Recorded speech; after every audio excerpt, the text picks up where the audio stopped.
Chap. 1. Of the nature of the barleycorn, and of the proper soils and manures for the improvement thereof.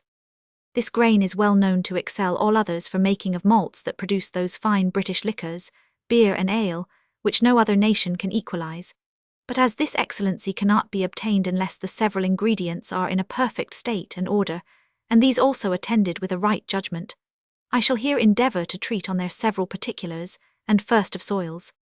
This grain I annually sow in my fields on diversities of soils, and thereby have brought to my knowledge several differences arising therefrom. On our red clays this grain generally comes off reddish at both ends, and sometimes all over with a thick skin and tough nature, somewhat like the soil it grows in, and therefore not so valuable as that of contrary qualities, nor are the black bluish marly clays of the vale much better, but loams are, and gravels better than them, as all the chalks are better than gravels. On these two last soils the barley acquires a whitish body, a thin skin, short plump kernel, and an unreadable flour, which occasions those fine pale and amber malts made at Dunstable, Tring and Dagnall from the barley that comes off the white and gravelly grounds about those places. For it is certain there is as much difference in barley as in wheat or other grain, from the sort it comes off, as appears by the excellent wheats that grow in the marly vale earths, peas in sands, and barley in gravels and chalks, and 100. For our mother earth, as it is destinated to the service of man in the production of vegetables, is composed of various sorts of soils for different seeds to grow therein, and since Providence has been pleased to allow man this great privilege for the employment of his skill and labour to improve the same to his advantage, it certainly behoves us to acquaint ourselves with its several natures, and how to adapt an agreeable grain and manure to their natural soil, as being the very foundation of enjoying good and bad malts. This is obvious by parallel deductions from turnips sown on rank clayey loamy grounds, dressed with noxious dungs that render them bitter, tough and nauseous, while those that grow on gravels, sands and chalky loams under the assistance of the fold, or soot, lime, ashes, horn shavings, and 100, are sweet, unreadable, and pleasant. 'Tis the same also with salads, asparagus, cabbages, garden beans, and all other culinary ware, that come off those rich grounds glutted with the great quantities of London, and other rank dungs which are not near so pure, sweet, and wholesome, as those produced from virgin mould and other healthy earths and manures. There is likewise another reason that has brought a disreputation on some of the Chiltern barley, and that is, the too often sowing of one and the same piece of ground, whereby its spirituous, nitrous, and sulphureous qualities are exhausted and worn out by the constant attraction of its best juices for the nutriment of the grain, to supply which great quantities of dungs are often incorporated with such earths, whereby they become impregnated with adulterated unwholesome qualities that so affect the barley that grows therein, as to render it incapable of making such pure and sweet malts as that which is sown in the open champaign fields, whose earths are constantly rested every third year, called the fallow season, in order to discharge their crude, phlegmatic, and sour property by the several turnings that the plough gives them part of a winter and one whole summer, which exposes the rough, clotty, loose parts of the ground, and by degrees brings them into a condition of making a lodgment of those saline benefits that arise from the earths, and afterwards fall down, and redound so much to the benefit of all vegetables that grow therein, as being the essence and spring of life to all things that have root, and though they are first exhaled by the sun in vapour from the earth as the spirit or breath thereof, yet is it returned again in snows, hails, dews, etc. more than in rains, by which the surface of the globe is saturated, from whence it reascends in the juices of vegetables, and enters into all those productions as food and nourishment which the creation supplies. Here then may appear the excellency of steeping seed barley in a liquor lately invented, that impregnates and loads it with nitre and other salts that are the nearest of all others to the true and original spirit or salt of the earth, and therefore in a great measure supplies the want thereof both in enclosure and open field. For even in this last it is sometimes very scarce, and in but small quantities, especially after a hot dry summer and mild winter, when little or no snows have fell to cover the earth and keep this spirit in, by which and great frosts it is often much increased, and then shows itself in the warmth of well waters, that are often seen to reek in the cold seasons. Now since all vegetables more or less partake of those qualities that the soil and manures abound within which they grow, I therefore infer that all barley so imbibed improves its productions by the ascension of those saline spirituous particles that are thus lodged in the seed when put into the ground, and are part of the nourishment the aftercrop enjoys. And, for this reason I doubt not, but when time has got the ascendant of prejudice, the whole nation will come into the practice of the invaluable receipt published in 2 books, entitled Chiltern and Vale Farming Explained, and The Practical Farmer, both writ by William Ellis of Little Gaddesden near Hempstead in Hertfordshire, not only for barley but other grains. But notwithstanding barley may grow on a light soil with a proper manure, and improved by the liquor of this receipt, yet this grain may be damaged or spoiled by being mown too soon, which may afterwards be discovered by its shriveled and lean body that never will make right good malt, or if it is mown at a proper time, and if it be housed damp or wettish, it will be apt to heat and mow burn, and then it will never make so good malt, because it will not spire, nor come so regularly on the floor as that which was in dry. Again, I have known one part of a barley crop almost green at harvest, another part ripe, and another part between both, though it was all sown at once, occasioned by the several situations of the seed in the ground and the succeeding droughts. The deepest came up strong and was ripe soonest, the next succeeded, but the uppermost for want of rain and cover, some of it grew not at all, and the rest was green at harvest. Now these irregularities are greatly prevented and cured by the application of the ingredients mentioned in the receipt, which infuses such a moisture into the body of the seed, as with the help of a little rain and the many dews, makes it spire, take root and grow, when others are ruined for want of the assistance of such steeping. Barley, like other grain, will also degenerate, and become rank, lean and small-bodied, if the same seed is sown too often in the soil. 'Tis therefore that the best farmers not only change the seed every time, but take due care to have it off a contrary soil that they sow it into. This makes several in my neighbourhood every year buy their barley seed in the Vale of Aylesbury, that grew there, on the black clayey marly loams, to sow in chalks, gravels, and 100. Others every second year will go from hence to Fulham, and buy the forward or rathripe barley that grows there on sandy ground, both which methods are great improvements of this corn, and whether it be for sowing or malting, the plump, weighty, and white barley corn is in all respects much kinder than the lean flinty sorts. Chap 2 of Making Malts. As I have described the ground that returns the best barley, I now come to treat of making it into malt, to do which the barley is put into a leaden or tiled cistern that holds 5, 10 or more quarters, that is covered with water 4 or 6 inches above the barley, to allow for its swell. Here it lies 5 or 6 tides, as the maltster calls it, reckoning 12 hours to the tide, according as the barley is in body or in dryness, for that which comes off clays, or has been washed and damaged by rains, requires less time than the drier grain that was inned well and grew on gravels or chalks, the smooth, plump corn imbibing the water more kindly, when the lean and steely barley will not so naturally. But to know when it is enough, is to take a corn endways between the fingers and gently crush it, and if it is in all parts mellow, and the husk opens or starts a little from the body of the corn, then it is enough. The nicety of this is a material point, for if it is in fuss too much, the sweetness of the malt will be greatly taken off, and yield the less spirit, and so will cause deadness and sourness in ale or beer in a short time, for the goodness of the malt contributes much to the preservation of all ales and beers. Then the water must be drained from it very well, and it will come equal and better on the floor, which may be done in 12 or 16 hours in temperate weather, but in cold, near 30. From the cistern it is put into a square hutch or couch, where it must lie 30 hours for the officer to take his gauge, who allows 4 bushels in the score for the swell in this or the cistern. Then it must be worked night and day in 1 or 2 heaps as the weather is cold or hot, and turned every 4, 6 or 8 hours, the outward part inwards and the bottom upwards, always keeping a clear floor that the corn that lies next to it be not chilled. And as soon as it begins to come or spire, then turn it every 3, 4 or 5 hours, as was done before according to the temper of the air, which greatly governs this management. And as it comes or works more, so must the heap be spreaded and thinned larger to cool it. Thus it may lie and be worked on the floor in several parallels, 2 or 3 foot thick, 10 or more foot broad, and 14 or more in length to chip and spire, but not too much nor too soft, and when it is come enough, it is to be turned 12 or 16 times in 24 hours if the season is warm, as in March, April or May, and when it is fixed and the root begins to be dead, then it must be thickened again and carefully kept off and turned and worked, that the growing of the root may not revive, and this is better done with the shoes off than on.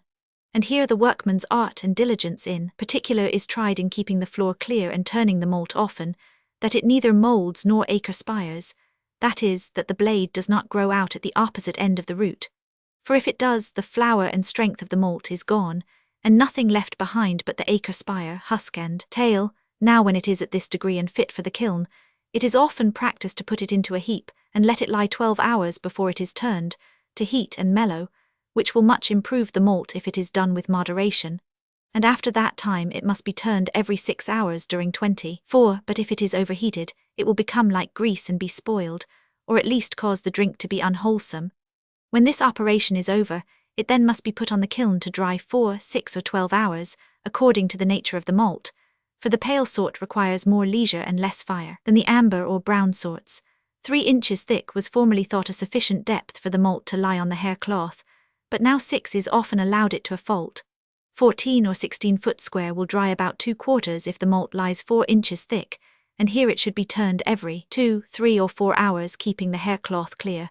The time of preparing it from the cistern to the kiln is uncertain, according to the season of the year. In moderate weather 3 weeks is often sufficient. If the exciseman takes his gauge on the floor, he allows 10 in the score, but he sometimes gauges in cistern, couch, floor and kiln, and where he can make most, there he fixes his charge.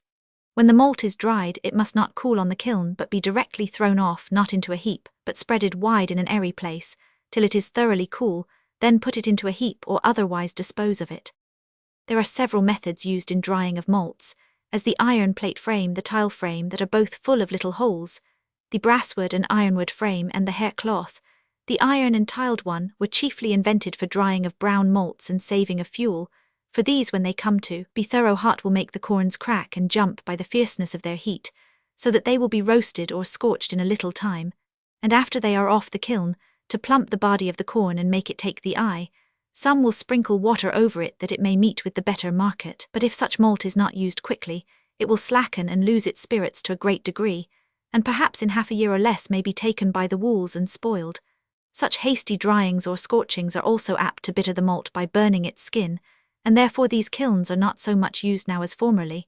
The wire frames indeed are something better, yet they are apt to scorch the outward part of the corn that cannot be got off so soon as the hair cloth admits of, for these must be swept, when the other is only turned at once. However, these last 3 ways are now in much request for drying pale and amber malts, because their fire may be kept with more leisure, and the malt more gradually and truer dyed, but by many the hair cloth is reckoned the best of all. Malts are dried with several sorts of fuel, as the coke, Welch coal, straw, wood and fern in 100, but the coke is reckoned by most to exceed all others for making drink of the finest flavour and pale colour, because it sends no smoke forth to hurt the malt with any offensive tang, that wood, fern and straw are apt to do in a lesser or greater degree. But there is a difference even in what is called coke, the right sort, being large pit coal charked or burnt in some measure to a cinder, till all the sulphur is consumed and evaporated away, which is called coke, and this when it is truly made is the best of all other fuels. But if there is but one cinder as big as an egg, that is not thoroughly cured, the smoke of this one is capable of doing a little damage, and this happens too often by the negligence or avarice of the coke maker. There is another sort by some wrongly called coke, and rightly named culmy or Welch coal, from Swansea in Pembrokeshire, being of a hard stony substance in small bits resembling a shining coal, and will burn without smoke, and by its sulphureous effluvia cast a most excellent whiteness on all the outward parts of the grainy body. In Devonshire, I have seen their marble or grey firestone burnt into lime, with the strong fire that this culmy makes, and both this and the charked pit coal affords a most sweet moderate and certain fire to all malt that is dried by it. Straw is the next sweetest fuel, but wood and fern worst of all. Some I have known put a peck or more of peas, and malt them with 5 quarters of barley, and they'll greatly mellow the drink, and so will beans, but they won't come so soon, nor mix so conveniently with the malt, as the pea will.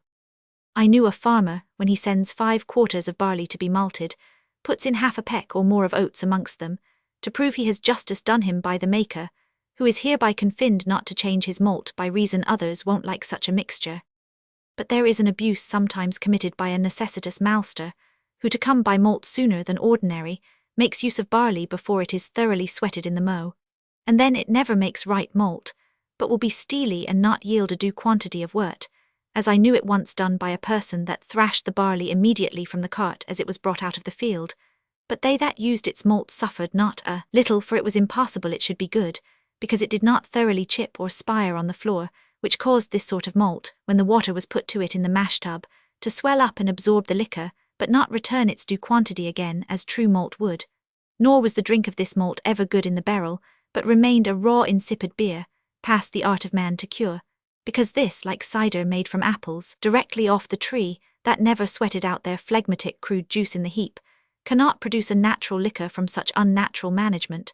For barley certainly is not fit to make malt of until it is fully mellowed and sweated in the mow, and the season of the year is ready for it, without both which there can be no assurance of good malt. Several instances of this untimely making malt I have known to happen, that has been the occasion of great quantities of bad ales and beers, for such malt, retaining none of its barley nature, or that the season of the year is not cold enough to admit of its natural working on the floor, is not capable of producing a true malt. It will cause its drink to stink in the cask instead of growing fit for use, as not having its genuine malt nature to cure and preserve it, which all good malts contribute to as well as the hop. There is another damage I have known accrue to the buyer of malt by melilot, a most stinking weed that grows amongst some barley, and is so mischievously predominant as to taint it to a sad degree, because its black seed, like that of an onion, being lesser than the barley, cannot be entirely separated, which obliges it to be malted with the barley,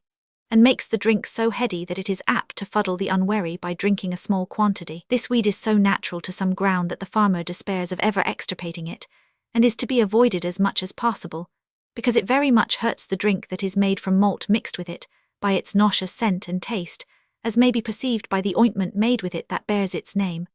I knew a victualler that bought a parcel of malt that this weed was amongst, and it spoiled all the brewings and sale of the drink, for it's apt to cause fevers, colics and other distempers in the body.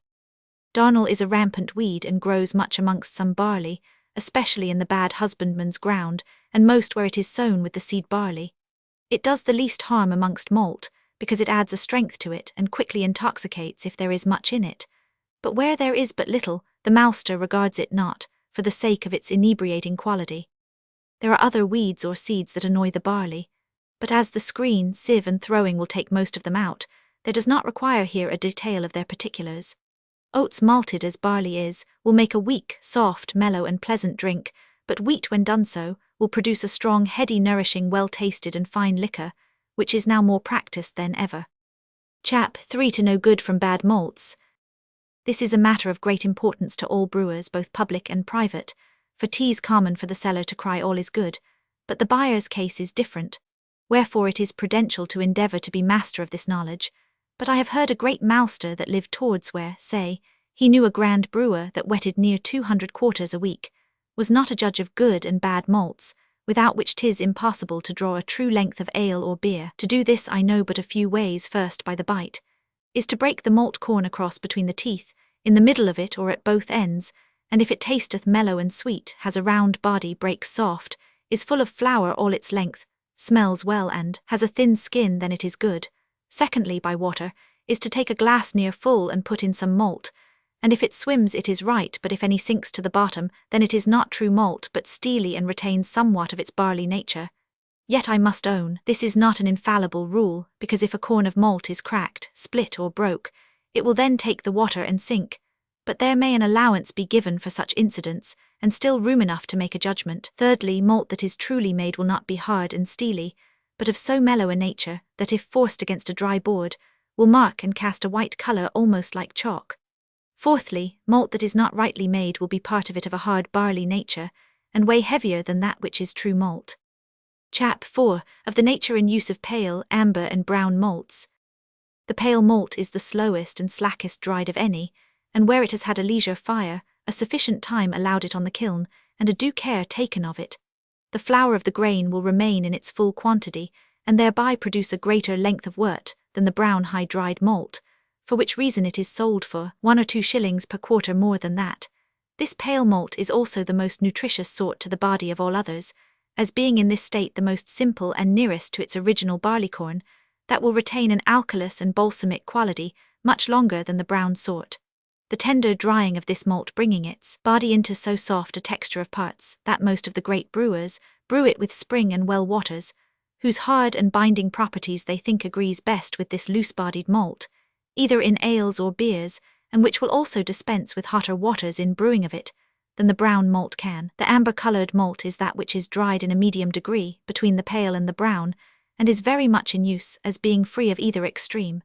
Its colour is pleasant, its taste agreeable and its nature wholesome, which makes it be preferred by many as the best of malts. This by some is brewed either with hard or soft waters, or a mixture of both.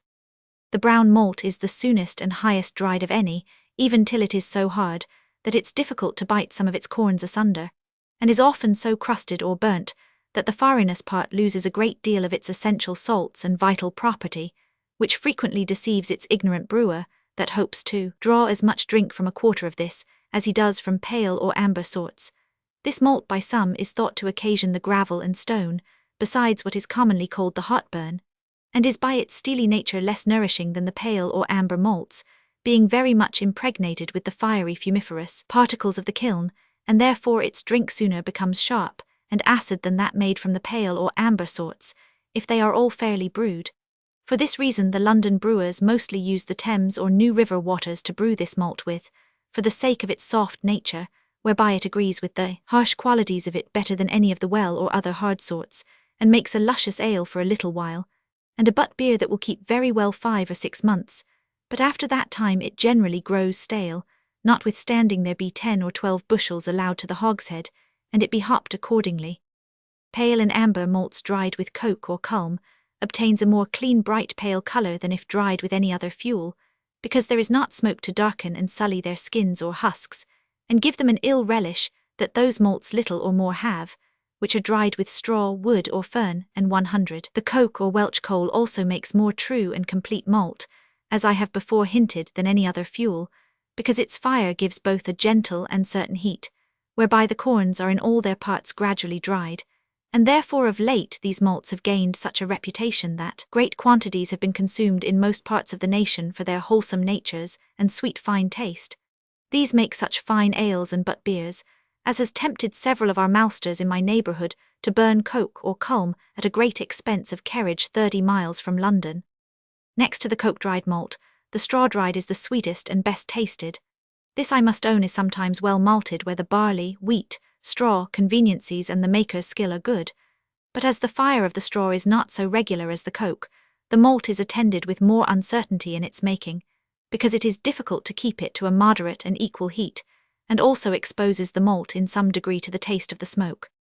Brown malts are dried with straw, wood and fern, and 100. The straw-dried is not the best, but the wood sort has a most unnatural taste, that few can bear with but the necessitous, and those that are accustomed to its strong smoky tang. Yet is it much used in some of the western parts of England, and many thousand quarters of this malt has been formerly used in London for brewing the but-keeping beers with, and that because it sold for 2 shillings per quarter cheaper than the straw-dried malt, nor was this quality of the wood-dried malt much regarded by some of its brewers, for that its ill taste is lost in 9 or 12 months by the age of the beer, and the strength of the great quantity of hops that were used in its preservation. The fern-dried malt is also attended with a rank disagreeable taste from the smoke of this vegetable, with which many quarters of malt are dried, as appears by the great quantities annually cut by masters on our commons, for the 2 prevalent reasons of cheapness and plenty. At Bridport in Dorsetshire, I knew an innkeeper use half pale and half brown malt for brewing his butt beers, that proved to my palate the best I ever drank on the road, which I think may be accounted for, in that the pale being the slackest, and the brown the hardest dried, must produce a mellow good drink by the help of a requisite age, that will reduce those extremes to a proper quality. Chap 5. Of the nature of several waters and their use in brewing, and first of well waters. Water next to malt is what by course comes here under consideration as a matter of great importance in brewing of wholesome fine malt liquors, and is of such consequence that it concerns every one to know the nature of the water he brews with, because it is the vehicle by which the nutritious and pleasant particles of the malt and hop are conveyed into our bodies, and there becomes a diluter of our food. Now the more simple and freer every water is from foreign particles, the better it will answer those ends and purposes. For as Dr. Mead observes, some waters are so loaded with stony corpuscles, that even the pipes throw, which they are carried, in time are encrusted and stopped up by them, and is of that petrifying nature as to breed the stone in the bladder, which many of the Parisians have been instances of, by using this sort of water out of the river Seine. And of this nature is another at Rowell in Northamptonshire, which in no great distance of time so clogs the wheel of an overshot mill there, that they are forced with convenient instruments to cut way for its motion. And what makes it still more evident is the sight of those encrusted sides of the tea kettles, that the hard well waters are the occasion of by being often boiled in them. And it is further related by the same doctor that a gentlewoman afflicted with frequent returns of violent colic pains was cured by the advice of Van Helmont only by leaving off drinking beer brewed with well water. It's true, such a fluid has a greater force and aptness to extract the tincture out of malt than is to be had in the more innocent and soft liquor of rivers. But for this very reason it ought not, unless of mere necessity, to be made use of, this quality being owing to the mineral particles and aluminous salts with which it is impregnated, for these waters thus saturated will by their various gravities in circulation deposit themselves in one part of the animal body or other, which has made some prove the goodness of water by the lightness of its body in the water scales, now sold in several of the London shops, in order to avoid the scorbutic, colicky, hypochondriac, and other ill effects of the clayey and other gross particles of stagnating well waters, and the calculous concretions of others. And therefore such waters ought to be mistrusted more than any, where they are not pure clear and soft, or that don't arise from good chalks or stony rocks, that are generally allowed to afford the best of all the well sorts.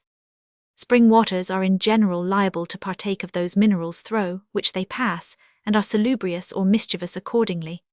At Uppingham in Rutland, their water is said to come off an alum rock, and so tints their beer with its saline quality, that it is easily tasted at the first draught. And at Dean in Northamptonshire, I have seen the very stones colour the rusty iron by the constant running of a spring water. But that which will lather with soap, or such soft water that percolates through chalk, or a grey firestone, is generally accounted best, for chalks in this respect excel all other earths, in that it administers nothing unwholesome to the perfluent waters, but undoubtedly absorbs by its drying spongy quality any minerals that may accompany the water that runs through them.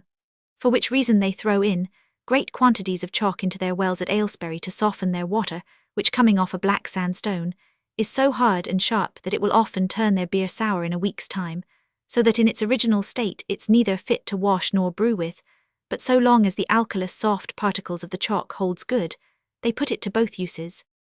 River waters are less liable to be loaded with metallic, petrifying, saline and other insanous particles of the earth, than the well or spring sorts are, especially at some distance from the spring-head, because the rain water mixes with and softens it, and are also much cured by the sun's heat and the air's power, for which reason I have known several so strict, that they won't let their horses drink near the first rise of some of them. This I have seen the sad effects of, and which has obliged me to avoid two that run cross a road in Bucks and Hertfordshire. But in their runnings they often collect gross particles from oozy muddy mixtures, particularly near town, that make the beer subject to new fermentations, and grow foul upon alteration of weather as the Thames water generally does. Yet is this for its softness much better than the hard sort, however both these waters are used by some brewers as I shall hereafter observe, but where a river water can be had clear in a dry time, when no great rain has lately fell out of rivulets or rivers that have a gravelly, chalky, sandy or stone bottom free from the disturbance of cattle, and 100. And in good air, as that of Barkhamsted St. Peter's in Hertfordshire is, it may then justly claim the name of a most excellent water for brewing, and will make a stronger drink with the same quantity of malt than any of the well waters, insomuch that that of the Thames has been proved to make a strong beer with 7 bushels of malt, as well water with 8. And so are all river waters in a proportionable degree, and where they can be obtained clean and pure, drink may be drawn fine in a few days after tunning. Rain water is very soft, of a most simple and pure nature, and the best diluter of any, especially if received free from dirt, and the salt of mortar that often mixes with it as it runs off tiled roofs. This is very agreeable for brewing of ales that are not to be kept a great while, but for beers that are to remain some time in the casks, it is not so well, as being apt to putrefy the soonest of any. Pond waters, this includes all standing waters chiefly from rain, and are good or bad as they happen, for where there is a clean bottom, and the water lies undisturbed from the tread of cattle, or too many fish in an open sound air in a large quantity, and where the sun has free access, it then comes near if not quite as good as rain or river waters, as is that of Bluepot Pond on the High Green at Gaddesden in Hertfordshire and many others, which are often preferred for brewing, even beyond many of the soft well waters about them, but where it is in a small quantity, or full of fish, especially the sling tench, or is so disturbed by cattle as to force up mud and filth,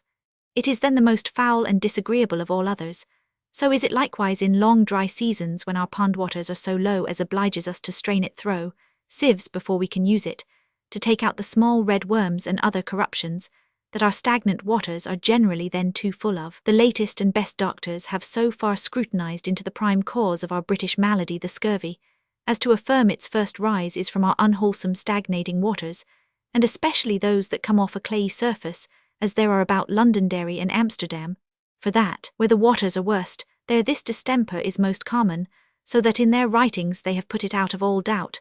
that most of our complicated symptoms that are ranked under this general name, if they don't take their beginning from such water, do own it to be their chief cause. Chap 6 of grinding malts. As trifling as this article in brewing may seem at first, it very worthily deserves the notice of all concerned therein, for on this depends much the good of our drink, because if it is ground too small, the flour of the malt will be the easier and more freely mix with the water, and then will cause the wort to run thick, and therefore the malt must be only just broke in the mill, to make it emit its spirit gradually, and incorporate its flour with the water in such a manner that first a stout beer, then an ale, and afterwards a small beer may be had at one and the same brewing, and the wort run off fine and clear to the last. Many are likewise so sagacious as to grind their brown malt a fortnight before they use it, and keep it in a dry place from the influence of too moist an air, that it may become mellower by losing in a great measure the fury of its harsh fiery particles, and its steely nature, which this sort of malt acquires on the kiln. However, this, as well as many other hard bodies, may be reduced by time and air into a more soluble, mellow and soft condition, and then it imbibe the water and give a natural kind tincture more freely, by which a greater quantity and stronger drink may be made, than if it was used directly from the mill, and be much smoother and better tasted. But the pale malt will be fit for use at a week's end, because the leisureness of their drying endows them with a softness from the time they are taken off the kiln to the time they are brewed, and supplies in them what time and air must do in the brown sorts. This method of grinding malt so long beforehand can't be so conveniently practiced by some of the great brewers, because several of them brew 2 or 3 times a week, but now most of them out of good husbandry grind their malts into the tun by the help of a long descending wooden spout, and here they save the charge of emptying or uncasing it out of the bin, which formerly they used to do before this new way was discovered, and also the waste of a great deal of the malt flour that was lost when carried in baskets, whereas now the cover of the tun presents all that damage. In my common brewhouse at London,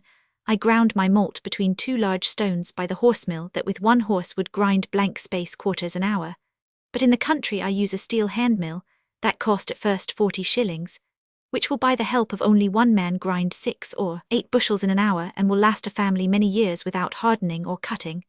There are some old-fashioned stone handmills in being, that some are votaries for and prefer to the iron ones, because they allege that these break the corn's body, when the iron ones only cut it in 2, which occasions the malt so broke by the stones, to give the water a more easy, free and regular power to extract its virtue, than the cut malt can that is more confined within its hull. Notwithstanding, the iron ones are now mostly in use for their great dispatch and long duration. In the country it is frequently done by some to throw a sack of malt on a stone or brick floor as soon as it is ground, and there let it lie, giving it 1 turn for a day or 2, that the stones or bricks may draw out the fiery quality it received from the kiln, and give the drink a soft, mild taste. Chap 7 of brewing in general. Brewing, like several other arts, is prostituted to the opinionated ignorance of many conceited pretenders, who, if they have but seen or been concerned in but one brewing, and that only 1 bushel of malt, assume the name of a brewer and dare venture on several afterwards, as believing it no other task than more labour to brew a great deal as well as a little. From hence it partly is that we meet with such hodgepodge ales and beers, as are not only disagreeable in taste and foulness, but indeed unwholesome to the body of man, for as it is often drank thick and voided thin, the feces or gross part must in my opinion remain behind in some degree. Now what the effects of that may be, I must own I am not physician enough to explain, but shrewdly suspect it may be the cause of stones, colics, obstructions, and several other chronical distempers. For if we consider that the sediments of malt liquors are the refuse of a corrupted grain, loaded with the igneous acid particles of the malt, and then again with the corrosive sharp particles of the yeast, it must consequently be very pernicious to the British human body especially, which certainly suffers much from the animal salts of the great quantities of flesh that we eat more than people of any other nation whatsoever, and therefore are more than ordinarily obligated not to add the scorbutic mucilaginous qualities of such gross unwholesome particles, that every one makes a lodgment of in their bodies, as the liquors they drink are more or less thick, For in plain truth no malt liquor can be good without its fine. The late curious Simon Harcourt-esque, of Penley, whom I have had the honour to drink some of his famous October with, thought the true art of brewing of such importance, that it is said to cost him near £20 to have an old daysman taught it by a Welsh brewer, and sure it was this very man exceeded all others in these parts afterwards in the brewing of that which he called his October beer. So likewise in London they lay such stress on this art, that many have thought it worth their while to give 100 or 200 guineas with an apprentice. This consideration also made an ambassador give an extraordinary encouragement to one of my acquaintance to go over with him, that was a great master of this science. But notwithstanding all that can be said that relates to this subject, there are so many incidents attending malt liquors, that it has puzzled several expert men to account for their difference, though brewed by the same brewer with the same malt, hops and water, and in the same month and town, and tapped at the same time, the beer of one being fine, strong and well tasted, while the others have not had any worth drinking. Now this may be, owing to the different weather in the same month, that might cause an alteration in the working of the liquors, or that the cellar may not be so convenient, or that the water was more disturbed by winds or rains, and 100. But it has been observed that where a gentleman has employed one brewer constantly, and uses the same sort of ingredients, and the beer kept in dry vaults or cellars that have 2 or 3 doors, the drink has been generally good. And where such malt liquors are kept in butts, more time is required to ripen, meliorate and fine them than those kept in hogsheads, because the greater quantity must have the longer time. So also a greater quantity will preserve itself better than a lesser one, and on this account the butt and hogshead are the 2 best-sized casks of all others, but all under a hogshead hold rather too small a quantity to keep their bodies. The butt is certainly a most noble cask for this use, as being generally set upright, whereby it maintains a large cover of yeast, that greatly contributes to the keeping in the spirits of the beer, admits of a most convenient broaching in the middle and its lower part, and by its broad level bottom, gives a better lodgment to the fining and preserving ingredients, than any other cask whatsoever that lies in the long cross form. Hence it partly is that the common butt beer is at this time in greater reputation than ever in London, and the home-brewed drinks out of credit, because the first is better cured in its brewing, in its quantity, in its cask, and in its age, when the latter has been loaded with the pernicious particles of great quantities of yeast, of a short age, and kept in small casks that confines its owner only to winter, brewing and sale, as not being capable of sustaining the heat of the weather,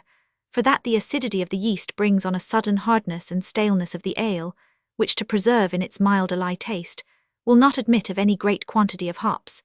And this is partly the reason that the handful of salt which the Plymouth brewers put into their hogshead hinders their ale from keeping, as I shall hereafter take notice of. Chap 8. The London Method of Brewing. In a great brewhouse that I was concerned in, they wetted or used a considerable quantity of malt in 1 week in brewing stout beer, common butt beer, ale and small beer, for which purpose they have river and well waters, which they take in several degrees of heat, as the malt, goods and grain are in a condition to receive them. And according to the practice there, I shall relate the following particulars, viz. For stout butt beer. This is the strongest butt beer that is brewed from brown malt, and often sold for 40 shillings the barrel, or £6 the butt out of the wholesale cellars.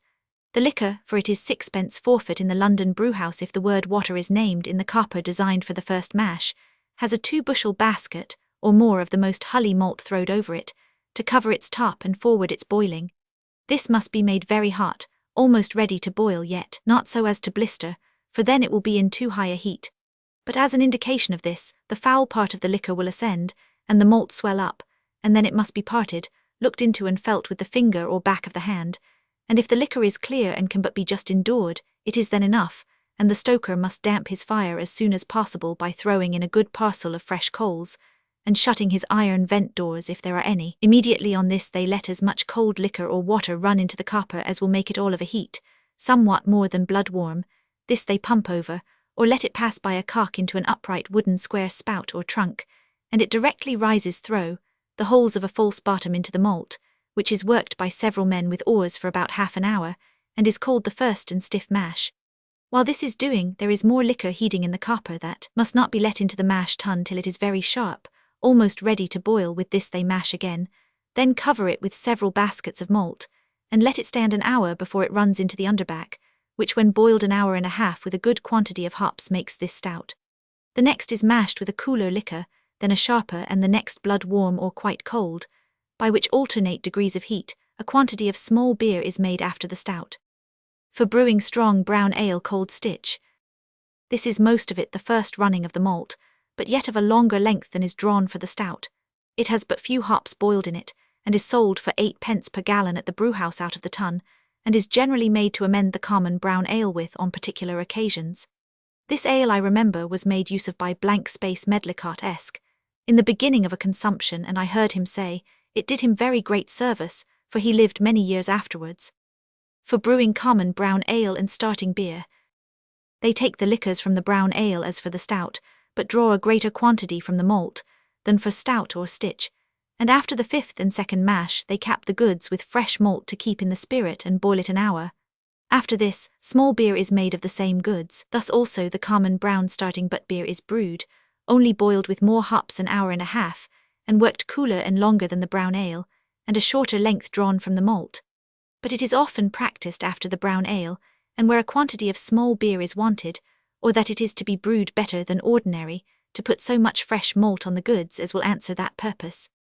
For brewing pale and amber ales and beers, as the brown malts are brewed with river, these are brewed with well or spring liquors. The liquors are by some taken sharper for pale than brown malts, and after the first scalding liquor is put over, some lower the rest by degrees to the last, which is quite cold, for their small beer. So also for but beers there is no other difference than the addition of more hops and boiling, and the method of working. But the reasons for brewing pale malts with spring or hard well waters I have mentioned in my 2nd book of brewing. For brewing entire guile small beer, on the first liquor they throw some hully malt to show the break of it, and when it is very sharp, they let in some cold liquor and run it into the tun milk warm. This is mashed with 30 or 40 pulls of the ore, and let stand till the 2nd liquor is ready, which must be almost scalding hot to the back of the hand, then run it by the cock into the tun, mash it up and let it stand an hour before it is spended, off into the underback.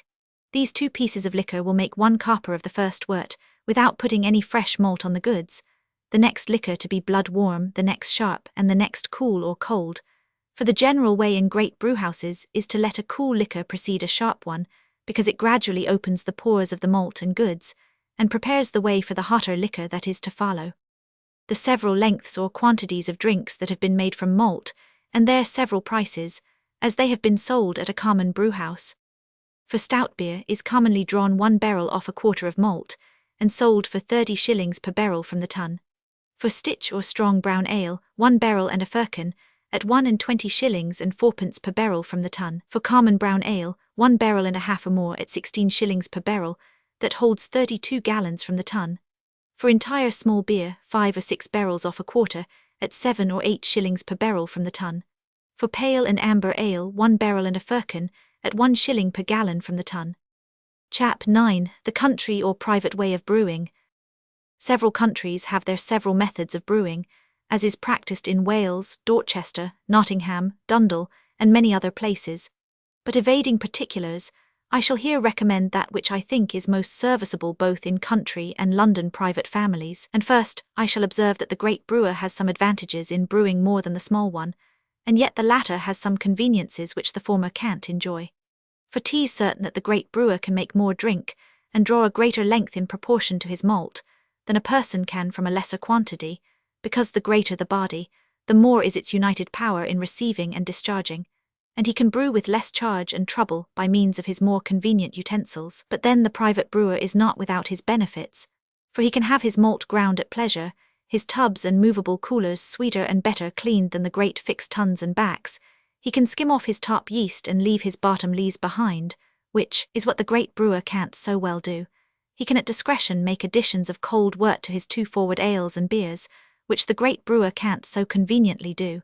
He can brew how and when he pleases, which the great ones are in some measure hindered from. But to come nearer the matter, I will suppose a private family to brew 5 bushels of malt, whose copper holds brimful 36 gallons or a barrel. On this water we put half a peck of bran or malt when it is something hot, which will much forward it by keeping the steams or spirit of the water,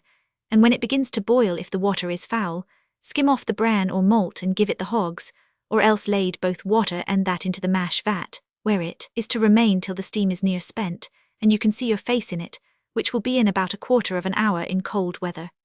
Then let all but half a bushel of the malt run very leisurely into it, stirring it all the while with an oar or paddle, that it may not boil, and when the malt is all but just mixed with water it is enough, which I am sensible is different from the old way and the general present practice. But I shall here clear that point, for by not stirring or mashing the malt into a pudding consistence or thin mash, the body of it lies in a more loose condition, that will easier and sooner admit of a quicker and more true passage of the after ladings of the several bowls or jets of hot water which must run thorough it before the brewing is ended, by which free percolation the water has ready access to all the parts of the broken malt, so that the brewer is capacitated to brew quicker or slower, and to make more ale or small beer. If more ale than hot boiling water must be laded over to slow that one bowl must run almost off before another is put over, which will occasion the whole brewing to last about 16 hours, especially if the Dundle way is followed, of spending it out of the tap as small as a straw and as fine as sack, and then it will be quickly so in the barrel. Of if less or weaker ale is to be made and good small beer, then the second copper of boiling water may be put over expeditiously and drawn out with a large and fast steam after the first stirring of the malt is done, then put over the reserve of half a bushel of fresh malt to the 4 bushels and half that is already in the tub, which must be spread all over it, and also cover the top of the tub with some sacks or other cloths to keep in the steam or spirit of the malt. Then let it stand 2 or 3 hours, at the end of which put over now and then a bowl of the boiling water in the copper as is before directed, and so continue to do till as much is run off as will almost fill the copper. Then in a canvas or other loose woven cloth, put in half a pound of hops and boil them half an hour, when they must be taken out, and as many fresh ones put in their room as is judged proper to boil half an hour more if for ale, but if for keeping beer, half a pound of fresh ones should be put in at every half hour's end, and boil an hour and a half briskly.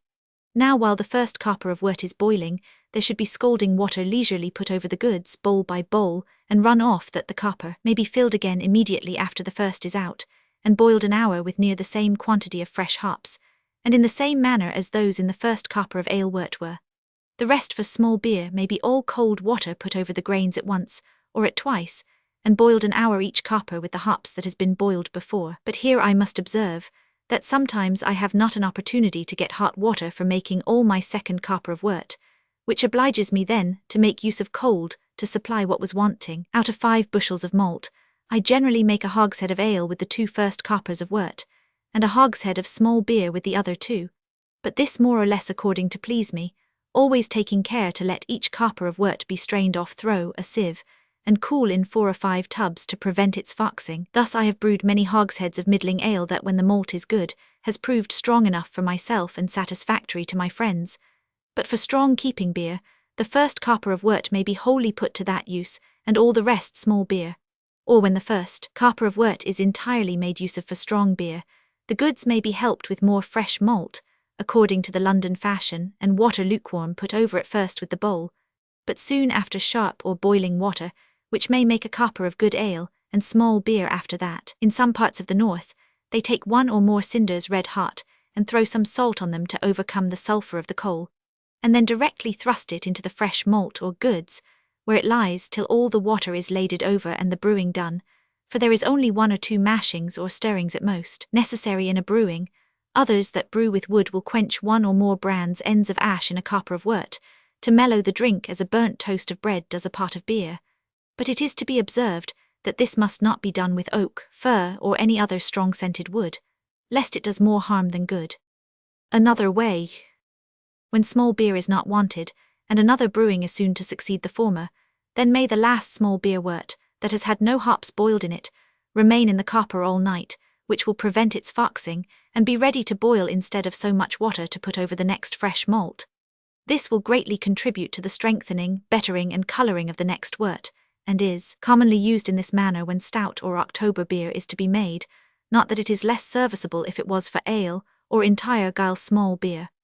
But lest it should taste of the copper by remaining all night in it, it may be dispersed into tubs and kept a week or more together if some fresh cold water is daily added to it, and may be brewed as I have mentioned, taking particular care in this, as well as in the former ways, to return 2, 3, or more handbowls of wort into the mash tub, that first of all runs off, till it comes absolutely fine and clear, and then it may spend away or run off for good. Others will reserve this small beer wort unboiled in tubs, and keep it there a week in winter or 2 or 3 days in summer, according to conveniency, by putting fresh water every day to it, and use it instead of water for the first mash, alleging it is better so than boiled, because by that it is thickened and will cause the wort to run foul. This may be a benefit to a victualler that brews to sell again and can't vent his small beer, because for such small raw wort that is mixed with any water, there is no excise to be pay 500. For brewing entire guile small beer, there can be no way better for making good small beer than by brewing it from fresh malt, because in malt as well as in hops, and so in all other vegetables, there is a spirituous and earthy part, as I shall further enlarge on in writing of the hop. Therefore all drink brewed from goods or grains after the first or second worts are run off is not so good and wholesome as that entirely brewed from fresh malt, nor could anything but necessity cause me to make use of such liquor. Yet how many thousands are there in this nation that know nothing of the matter, though it is of no small importance, and ought to be regarded by all those that value their health and taste. And here I advertise everyone who reads or hears this, and is capable of being his own friend, so far to mind this item and prefer that small beer which is made entirely from fresh malt, before any other that is brewed after strong beer or ale. Now to brew such guile small beer after the boiling water has stood in the tub till it is clear, put in the malt leisurely, and mash it that it does not boil or clot, then throw over some fresh malt on the top and cloths over that, and let it stand 2 hours before it is drawn off. The next water may be between hot and cold, the next boiling hot, and the next cold.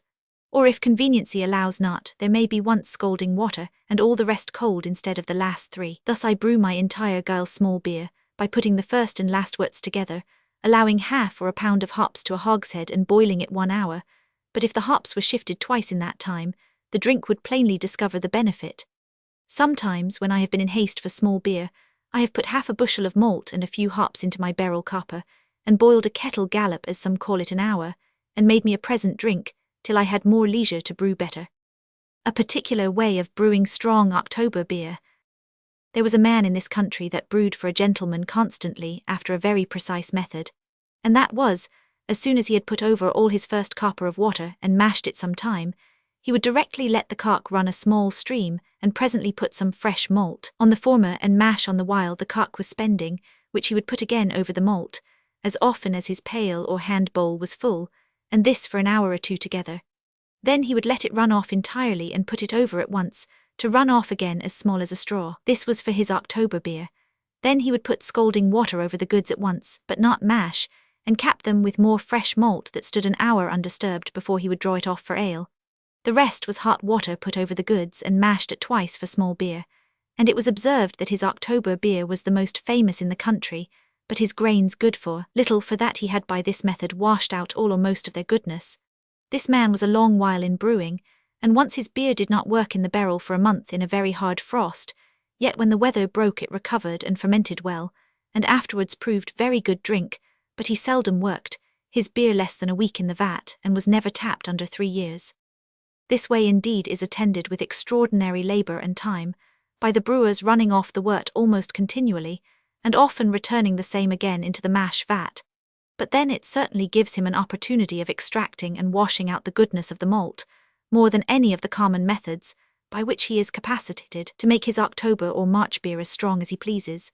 The fame of Penley October beer is at this time well known not only throughout Hertfordshire, but several other remote places, and truly not without desert, for in all my travels I never met with any that excelled it, for a clear amber colour, a fine relish, and a light warm digestion. But what excelled all was the generosity of its donor, who for hospitality in his viands and this October beer, has left but few of his fellows. I remember his usual expression to be, "You are welcome to a good batch of my October," and true it was that he proved his words by his deeds, for not only the rich but even the poor man's heart was generally made glad, even in advance, whenever they had business at Penley, as expecting a refreshment of this cordial malt liquor, that often was accompanied with a good breakfast or dinner besides, while several others that had greater estates would seem generous by giving a yeoman man neighbour the mathematical treat of a look on the spit, and a standing drink at the tap.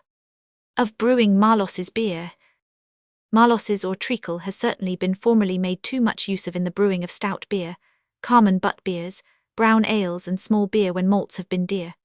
But it is now prohibited under the penalty of £50 for every £10 weight found in any common brewhouse, and as malts are now about 20 shillings per quarter and like to be so by the blessing of God, and the assistance of that invaluable excellent liquor for steeping seed barley in, published in a late book intituled, Chiltern and Vale Farming Explained,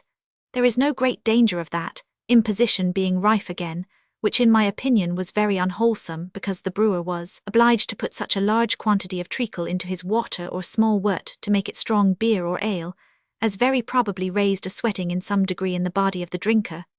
though in small beer a lesser quantity will serve, and therefore I have known some to brew it in that for their health's sake, because this does not breed the scurvy like malt liquors, and at the same time will keep open the pipes and passages of the lungs and stomach, for which purpose they put in 9 pounds weight into a barrel copper of cold water, first mixing it well, and boiling it briskly with 1/4 pound of hops or more 1 hour, so that it may come off 27 gallons. A method practised by a victualler for brewing of ale or October beer from Nottingham. His copper holds 24 gallons, and the mash tub has room enough for 4 and more bushels of malt. The first full copper of boiling water he puts into the mash tub, there to lie 1/4 hour till the steam is so far spent that he can see his face in it, or as soon as the hot water is put in, throws a pail or 2 of cold water into it, which will bring it at once into a temper. Then he lets 3 bushels of malt be run leisurely into it, and stirred or mashed all the while, but as little as can be, or no more than just to keep the malt from clotting or balling. When that is done, he puts 1 bushel of dry malt on the top to keep in the vapour or spirit, and so lets it stand covered 2 hours, or till the next copper full of water is boiled hot, which he lades over the malt or goods, 3 hand bowls full at a time that are to run off at the cock or tap by a very small stream before more is put on, which again must be returned into the mash tub till it comes off exceeding fine, for unless the wort is clear when it goes into the copper, there are little hopes it will be so in the barrel, which leisure way obliges him to be 16 hours in brewing these 4 bushels of malt. Now between the ladings over he puts cold water into the copper to be boiling hot, while the other is running off. By this means his copper is kept up near full, and the cock spending to the end of brewing his ale or small beer, of which only 21 gallons must be saved of the first wort that is reserved in a tub, wherein 4 ounces of hops are put, and then it is to be set by. For the second wort I will suppose there are 20 gallons of water in the copper boiling hot, that must be all laded over in the same manner as the former was, but no cold water need here be mixed. When half of this is run out into a tub, it must be directly put into the copper with half of the first wort, strained through, the brewing sieve as it lies on a small loose wooden frame over the copper, to keep back those hops that were first put in to preserve it, which is to make the first copper 21 gallons. Then upon its beginning to boil he puts in 1 pound of hops in 1 or 2 canvas or other coarse linen bags, somewhat larger than will just contain the hops, that an allowance may be given for their swell. This he boils away very briskly for half an hour, when he takes the hops out and continues boiling the wort by itself, till it breaks into particles a little ragged, and then it is enough and must be dispersed into the cooling tubs very thin. Then put the remainder of the first and second wort together and boil that, the same time in the same manner, and with the same quantity of fresh hops the first was. The rest of the third or small beer wort will be about 15 or 20 gallons more or less. He mixes directly with some cold water to keep it free of excise, and puts it into the copper as the first liquor to begin a second brewing of ale with another 4 bushels of malt as he did before, and so on for several days together if necessary. But at last there may be some small beer made, though some will make none, because the goods or grains will go the further in feeding of hogs. Observations on the foregoing method. The first copper of 24 gallons of water is but sufficient to wet 3 bushels of malt, and by the additions of cold water as the hot is expended, it matters not how much the malt drinks up, though a third part of water is generally allowed for that purpose that is never returned. By the leisure putting over the bowls of water, the goodness of the malt is the more extracted and washed out, so that more ale may be this way made and less small beer, than if the wort was drawed out hastily. Besides, the wort has a greater opportunity of coming off finer by a slow stream than by a quicker one, which makes this method excel all others that discharge the wort out of the mash tub more hastily. Also by the continual running of the cock or tap, the goods or grains are out of danger of souring, which often happens in summer brewings, especially when the cook is stopped between the several boilings of the wort, and what has been the very cause of damaging or spoiling many gills of drink. This brewer reposes such a confidence in the hops to preserve the wort from fixing even in the very hottest time in summer, that he puts all his first running into one tub, till he has an opportunity of boiling it, and when tubs and room are so scarce that the wort is obliged to be laid thick to cool, then the security of some fresh hops, and not them already boiled or soaked, may be put into it, which may be got out again by letting the drink run through the colander, and after that a hair sieve to keep the seeds of the hop back as the drink goes into the barrel. But this way of putting hops into the cooling tubs is only meant where there is a perfect necessity, and tubs and room enough can't be had to lay the wort thin. By this method of brewing, ale may be made as strong or as small as is thought fit, and so may the small beer that comes after, and is so agreeable that this brewer makes his ale and strong keeping October beer, all one and the same way, only with this difference, that the latter is stronger and more hopped than the former. Where little or no small beer is wanted, there may little or none be brewed, according to this manner of working, which is no small conveniency to a little family that uses more strong than small, nor is there any loss by leaving the grainy in some hut, where horse, cows, hogs, or rabbits are kept. I am very sensible that the vulgar error for many years has been a standard sign to the ignorant of boiling strong worts only till they break or curdle in the copper, which sometimes will be in 3/4 of an hour, or in an hour or more, according to the nature of the malt and water.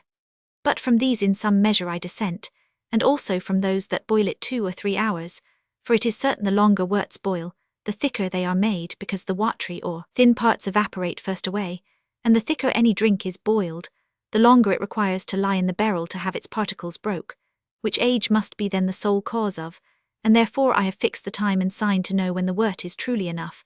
and that in such a manner that an ordinary capacity may be a true judge of, which hereafter will prevent prodigious losses in the waste of strong worts that have often been boiled away to greater loss than profit. I have here also made known, I think, the true method of managing the hop in the copper, which has long wanted adjusting, to prevent the great damage that longer boilings of them has been the sole occasion of to the spoiling of most of our malt drinks brewed in this nation. Chap 10. The nature and use of the hop. This vegetable has suffered its degradation, and raised its reputation on the most of any other. It formerly being thought an unwholesome ingredient, until of late a great breeder of the stone in the bladder, but now that fallacious notion is obviated by Dr. Quincy and others, who have proved that malt drink much tinctured by the hop is less prone to do that mischief than ale that has fewer boiled in it. Indeed, when the hop in a dear time is adulterated with water, in which aloes, etc., have been infused, as was practised it is said about 8 years ago to make the old ones recover their bitterness and seem new, then they are to be looked on as unwholesome. But the pure new hop is surely of a healthful nature, composed of a spirituous flowery part and a phlegmatic terrene part, and with the best of the hops I can either make or mar the brewing, for if the hops are boiled in strong or small worts beyond their fine and pure nature, the liquor suffers and will be tanged with a noxious taste both ungrateful and unwholesome to the stomach, and if boiled to a very great excess, they will be apt to cause reachings and disturb a weak constitution. It is for these reasons that I advise the boiling 2 parcels of fresh hops in each copper of ale wort, and if there were 3 for keeping beer, it would be so much the better for the taste, health of body, and longer preservation of the beer in a sound, smooth condition. And according to this, one of my neighbours made a bag like a pillow bear of the ordinary 6-penny yard cloth, and boiled his hops in it half an hour, then he took them out, and put in another bag of the like quantity of fresh hops and boiled them half an hour more,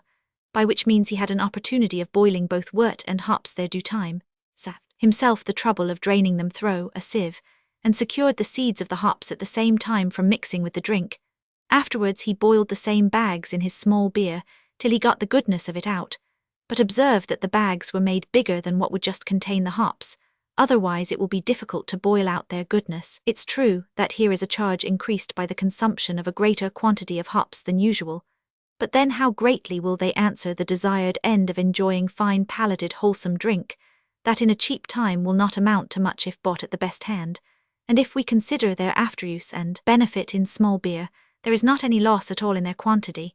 But where it can be afforded, the very small beer would be much improved if fresh hops were also shifted in the boiling of this, as well as the stronger worts, and then it would be neighbourly charity to give them away to the poorer person. Hence may appear the hardship that many are under of being necessitated to drink of those brewers' malt liquors, who out of avarice boil their hops to the last, that they may not lose any of their quintessence.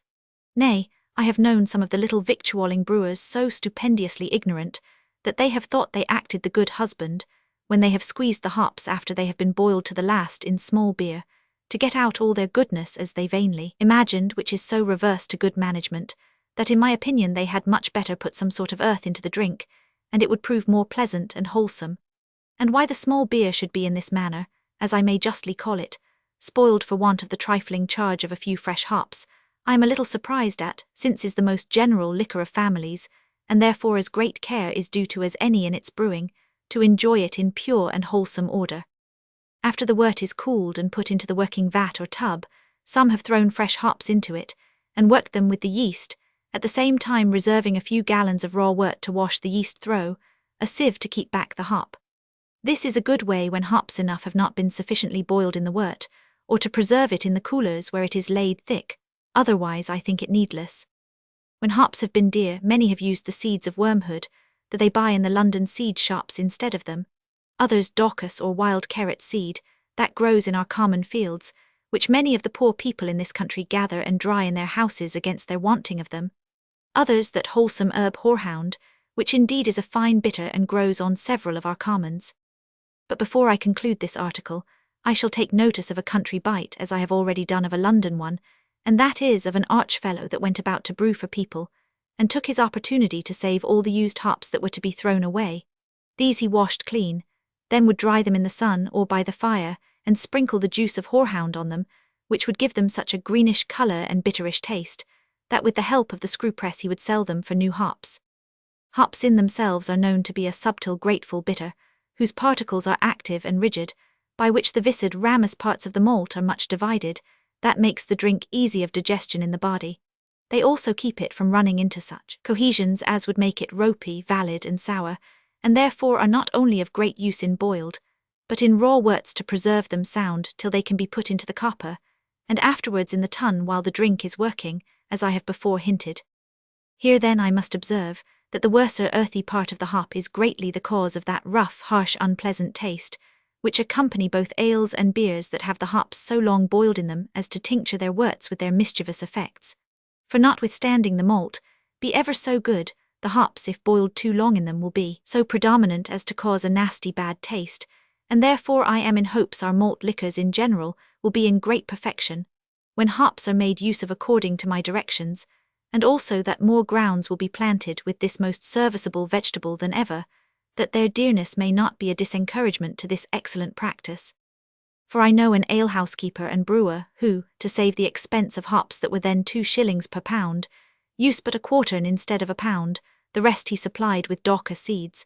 But to be more particular, in a mug of this person's ale, I discovered 3 several impositions. First, he underboiled his wort to save its consumption. Secondly, he boiled this seed instead of the hop. And thirdly, he beat the yeast in for some time to increase the strength of the drink, and all these in such a legerdemain manner as gulled and infatuated the ignorant drinker to such a degree as not to suspect the fraud, and that for these 3 reasons. First, the underboiled wort being of a more sweet taste than ordinary, was esteemed the produce of a great allowance of malt. Secondly, the daucus seed increased their approbation by the fine peach flavour or relish that it gives the drink. And thirdly, the yeast was not so much as thought of, since they enjoyed a strong heady liquor. These artificial qualities, and I think I may say unnatural, has been so prevalent with the vulgar, who were his chief customers, that I have known this victualler have more trade for such drink than his neighbours, who had much more wholesome at the same time. For the daucus seed, though it is a carminative, and has some other good properties, yet in the unboiled wort it is not capable of doing the office of the hop, in breaking through the clammy parts of it. The hop being full of subtle penetrating qualities, a strengthener of the stomach, and makes the drink agreeable, by opposing obstructions of the viscera, and particularly of the liver and kidneys, as the learned maintain, which confutes the old notion, that hops are a breeder of the stone in the bladder. Chap 11, of boiling malt liquors. Although I have said an hour and a half is requisite for boiling October beer, and an hour for ales and small beer, yet it is to be observed that an exact time is not altogether a certain rule in this case with some brewers, for when loose hops are boiled in the wort so long till they all sink, their seeds will arise and fall down again. The wort also will be curdled and broke into small particles if examined in a hand bowl, but afterwards into larger as big as great pins' heads, and will appear clean and fine at the top. This is so much a rule with some, that they regard not time but this sign to show when the wort is boiled enough, and this will happen sooner or later according to the nature of the barley and its being well malted, for if it comes off chalks or gravels, it generally has the good property of breaking or curdling soon. But if of tough clays, then it is longer, which by some persons is not a little valued, because it saves time in boiling, and consequently the consumption of the wort. It is also to be observed that pale malt worts will not break so soon in the copper as the brown sorts, but when either of their worts boil it should be to the purpose, for then they will break sooner and waste less than if they are kept simmering, and will likewise work more kindly in the tun, drink smoother, and keep longer. Now all malt worts may be spoiled by too little or too much boiling. If too little, then the drink will always taste raw, mawkish, and be unwholesome in the stomach, where instead of helping to dilute and digest our food, it will cause obstructions, colics, headaches, and other misfortunes. Besides, all such underboiled drinks are certainly exposed to staleness and sourness, much sooner than those that have had their full time in the copper, and if they are boiled too long they will then thicken, for one may boil a wort to a salve, and not come out of the copper fine and in a right condition, which will cause it never to be right clear in the barrel. An item sufficient to show the mistake of all those that think to excel in malt liquors, by boiling them 2 or 3 hours, to the great confusion of the wort, and doing more harm than good to the drink. But to be more particular in those two extremes, it is my opinion, as I have said before, that no ale worts boiled less than an hour can be good, because in an hour's time they cannot acquire a thickness of body any ways detrimental to them, and in less than an hour the ramus viscid parts of the ale cannot be sufficiently broke and divided, so as to prevent it running into cohesions, ropiness and sourness, because in ales there are not hops enough allowed to do this, which good boiling must in a great measure supply, or else such drink I am sure can never be agreeable to the body of man. For then its cohesive parts being not thoroughly broke and comminuted by time and boiling, remains in a hard texture of parts, which consequently obliges the stomach to work more than ordinary to digest and secrete such parboiled liquor, that time and fire should have cured before. Is not this apparent in half-boiled meats or underbacked bread, that often causes the stomach a great fatigue to digest, especially in those of a sedentary life? And if that suffers, 'tis certain the whole body must share in it. How ignorant then are those people, who in tippling of such liquor can praise it for excellent good ale, as I have been an eyewitness of, and only because its taste is sweetish, which is the nature of such raw drinks, as believing it to be the pure effects of the genuine malt, not perceiving the landlord's avarice and cunning to save the consumption of his wort by shortness of boiling, though to the great prejudice of the drinker's health. And because a liquid does not afford such a plain ocular demonstration, as meat and bread does, these deluded people are taken into an approbation of indeed an ignes fatus, or what is not. To come then to the crisis of the matter, both time and the curdling or breaking of the wort should be consulted, for if a person was to boil the wort an hour and then take it out of the copper before it was rightly broke, it would be wrong management, and the drink would not be fine nor wholesome. And if it should boil an hour and a half or 2 hours, without regarding when its particles are in a right order, then it may be too thick, so that due care must be had to the two extremes to obtain it its due order. Therefore in October and keeping beers, an hour and a quarter's good boiling is commonly sufficient to have a thorough cured drink, for generally in that time it will break and boil enough, and because in this there is a double security by length of boiling, and a quantity of hops shifted. But in the new way there is only a single one, and that is by a double or treble allowance of fresh hops boiled only half an hour in the wort, and for this practice a reason is assigned, that the hops being endowed with discutient appetitive qualities, will by them and their great quantity supply the defect of underboiling the wort, and that a further conveniency is here enjoyed by having only the fine wholesome strong floury spirituous parts of the hop in the drink, exclusive of the phlegmatic nasty earthy parts which would be extracted if the hops were to be boiled above half an hour. And therefore there are many now that are so attached to this new method that they won't brew ale or October beer any other way, vouching it to be a true tenet, that if hops are boiled above 30 minutes, the wort will have some or more of their worser quality.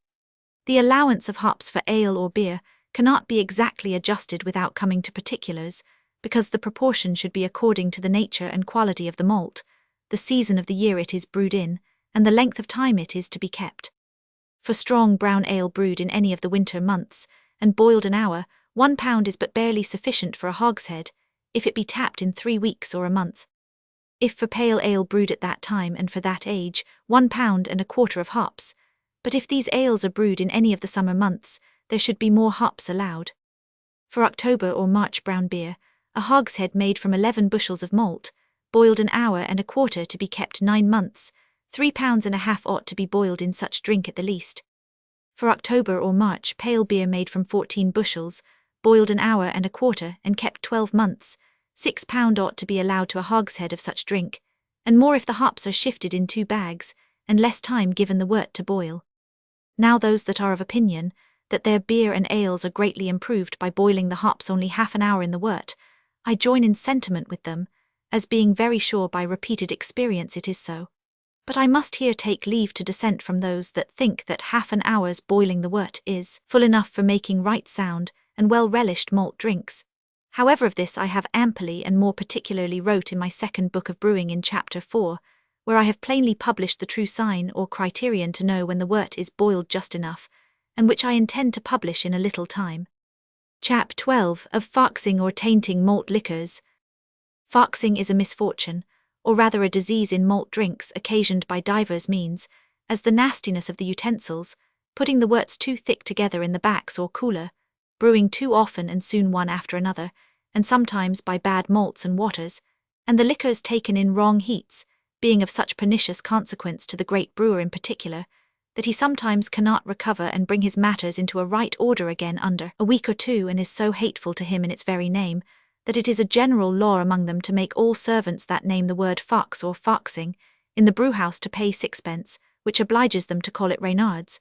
For when once the drink is tainted, it may be smelt at some distance somewhat like a fox.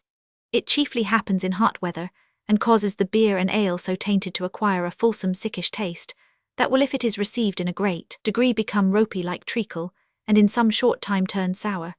This I have known so to surprise my small beer customers, that they have asked the drayman what was the matter.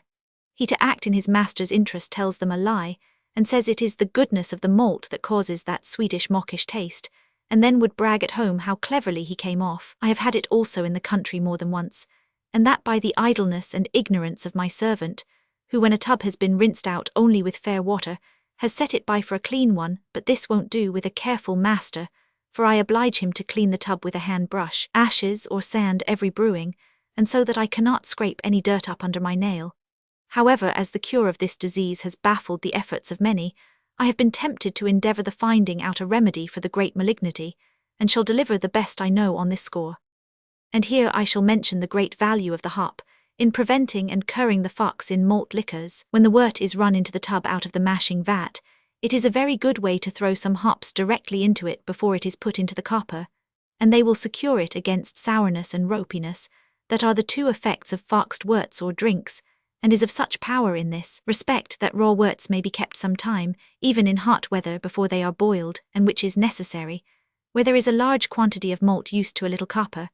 But it is certain that the stronger worts will keep longer with hops than the smaller sorts. So likewise if a person has fewer tubs than is wanting, and he is apprehensive his worts will be foxed by too thick lying in the coolers or working tubs, then it will be a safe way to put some fresh hops into such tubs, and work them with the yeast as I have before hinted. Or in case the drink is already foxed, in the fat or tun, new hops should be put in and worked with it, and they will greatly fetch it again into a right order. But then such drink should be carefully taken clear off from its gross nasty lee, which being mostly tainted, would otherwise lie in the barrel, corrupt and make it worse. Some will sift quick lime into foxed drinks while they are working in the tun or vat, that its fire and salts may break the cohesions of the beer or ale, and burn away the stench, that the corruption would always cause. But then such drink should by a peg at the bottom of the vat be drawn off as fine as possible, and the dregs left behind. There are many that do not conceive how their drinks become foxed and tainted for several brewings together, but I have in chapter 6, in my second book, made it appear, that the taint is chiefly retained and lodged in the upright wooden pins that fasten the planks to the joists, and how scalding lye is a very efficacious liquor to extirpate it out of the utensils in a little time if rightly applied, and one other most powerful ingredient that is now used by the greatest artists for curing of the same. Chap 13, of fermenting and working of beers and ales, and the pernicious practice of beading in the yeast detected. This subject, in my opinion, has long wanted a satirical pen to show the ill effects of this unwholesome method, which I suppose has been much discouraged and hindered hitherto from the general use it has been under many years, especially by the northern brewers, who, though much famed for their knowledge in this art, and have induced many others by their example in the southern and other parts to pursue their method, Yet I shall endeavour to prove them culpable of malpractice, that beat in the yeast, as some of them have done a week together, and that custom ought not to authorize an ill practice. First, I shall observe that yeast is a very strong acid, that abounds with subtle spirituous qualities, whose particles being wrapped up in those that are viscid, are by a mixture with them in the wort, brought into an intestine motion, occasioned by particles of different gravities. For as the spirituous parts of the wort will be continually striving to get up to the surface, the glutinous adhesive ones of the yeast will be as constant in retarding their ascent, and so prevent their escape, by which the spirituous particles are set loose and free from their viscid confinements, as may appear by the froth on the top, and to this end a moderate warmth hastens the operation, as it assists in opening the viscidities in which some spirituous parts may be entangled, and unbends the spring of the included air. The viscid parts which are raised to the top, not only on account of their own lightness, but by the continual efforts and accretions of the spirits to get uppermost, show when the ferment is at the highest, and prevent the finer spirits making their escape. But if this intestine operation is permitted to continue too long, a great deal will get away, and the remaining grow flat and vapid, as Dr. Quincy well observes. Now though a small quantity of yeast is necessary to break the band of corruption in the wort, yet it is in itself of a poisonous nature, as many other acids are. For if a plaister of thick yeast be applied to the wrist as some have done for an ague, it will there raise little pustules or blisters in some degree like that venomous. As I have just reason in a particular sense to call it ingredient cantharide, which is one of the sharp poisons. Here then I shall observe, that I have known several beat the yeast into the wort for a week or more together to improve it, or in plainer terms to load the wort with its weighty and strong spirituous particles. And that for two reasons. First, because it will make the liquor so heady, that 5 bushels of malt may be equal in strength to 6, and that by the stupefying narcotic qualities of the yeast, which mercenary subtlety and imposition has so prevailed to my knowledge with the vulgar and ignorant, that it has caused many of them to return the next day to the same alehouse, as believing they had stronger and better drink than others. But alas, how are such deceived that know no other than that it is the pure product of the malt, when at the same time they are driving nails into their coffins, by impregnating their blood with the corrupt qualities of this poisonous acid, as many of its drinkers have proved, by suffering violent headaches, loss of appetite and other inconveniencies the day following, and sometimes longer after a debauch of such liquor, who would not perhaps for a great reward swallow a spoonful of thick yeast by itself, and yet without any concern may receive for aught they know several, dissolved in the vehicle of ale, and then the corrosive corpuscles of the yeast being mixed with the ale, cannot fail, when forsaken in the canals of the body of their vehicle, to do the same mischief as they would if taken by themselves undiluted, only with this difference, that they may in this form be carried sometimes further in the animal frame, and so discover their malignity in some of the inmost recesses thereof, which also is the very case of malignant waters, as a most learned doctor observes. Secondly, they allege for beating the yeast into wort, that it gives it a fine tang or relish, or as they call it at London, it makes the ale bite of the yeast. But this flourish indeed is for no other reason than to further its sale, and though it may be agreeable to some bigots, to me it proves a discovery of the infection by its nauseous taste. However, my surprise is lessened when I remember the Plymouth people, who are quite the reverse of them at Dover and Chatham. For the first are so attached to their white thick ale, that many have undone themselves by drinking it, nor is their humour much different as to the common brewer's brown ale, who when the customer wants a hogshead, they immediately put in a handful of salt and another of flour, and so bring it up. This is no sooner on the stilling but often tapped, that it may carry a froth on the top of the pot, otherwise they despise it. The salt commonly answered its end of causing the tipplers to become drier by the great quantities they drank, that it farther excited by the biting pleasant stimulating quality the salt strikes the palate with. The flour also had its seducing share by pleasing the eye and mouth with its mantling froth, so that the sailors that are often here in great numbers used to consume many hogsheads of this common ale with much delight, as thinking it was entirely the pure product of the malt. Their white ale is a clear wort made from pale malt, and fermented with what they call ripening, which is a composition, they say, of the flour of malt, yeast and whites of eggs, a nostrum made and sold only by 2 or 3 in those parts, but the wort is brewed and the ale vended by many of the publicans, which is drank while it is fermenting in earthen steins in such a thick manner as resembles buttered ale, and sold for 2 halfpenny the full quart. It is often prescribed by physicians to be drank by wet nurses for the increase of their milk, and also as a prevalent medicine for the colic and gravel. But the Dover and Chatham people won't drink their but beer, unless it is aged, fine and strong. Of working and fermenting London stout beer and ale. In my brewhouse at London, the yeast at once was put into the tun to work the stout beer and ale with, as not having the conveniency of doing otherwise. By reason the afterworts of small beer comes into the same backs or coolers, where the strong worts had just been, by this means, and the shortness of time we have to ferment our strong drinks, we cannot make reserves of cold worts to mix with and check the too forward working of those liquors. For there we brewed 3 times a week throughout the year, as most of the great ones do in London, and some others 5 times. The strong beer brewed for keeping is suffered to be blood warm in the winter when the yeast is put into it, that it may gradually work 2 nights and a day at least, for this won't admit of such a hasty operation as the common brown ale will, because if it is worked too warm and hasty, such beer won't keep near so long as that fermented cooler. The brown ale has indeed its yeast put into it in the evening very warm, because they carry it away the very next morning early to their customers, who commonly draw it out in less than a week's time. The pale or amber ales are often kept near it, not quite a week under a fermentation, for the better incorporating the yeast with wort, by beating it in several times for the foregoing reasons. Of working or fermenting drinks brewed by private families. I mean such who brew only for their own use, whether it be a private family or a victualler, in this case be it for stout beers or for any of the ales. The way that is used in Northamptonshire and by good brewers elsewhere, is to put some yeast into a small quantity of warm wort in a hand bowl, which for a little while swims on the top where it works out and leisurely mixes with the wort, that is first quite cold in summer and almost so in winter. For the cooler it is worked the longer it will keep, too much heat agitating the spirituous particles into too quick a motion, whereby they spend themselves too fast or fly away too soon, and then the drink will certainly work into a blistered head that is never natural. But when it ferments by moderate degrees into a fine white curled head, its operation is then truly genuine, and plainly shows the right management of the brewer. To 1 hogshead of beer that is to be kept 9 months, I put a quart of thick yeast, and ferment it as cool as it will admit of, 2 days together in October or March, and if I find it works too fast, I check it at leisure by stirring in some wort with a hand bowl. So likewise in our country ales we take the very same method, because of having them keep some time, and this is so nicely observed by several, that I have seen them do the very same by their small beer wort. Now by these several additions of raw wort, there are as often new commotions raised in the beer or ale, which cannot but contribute to the rarefaction and comminution of the whole.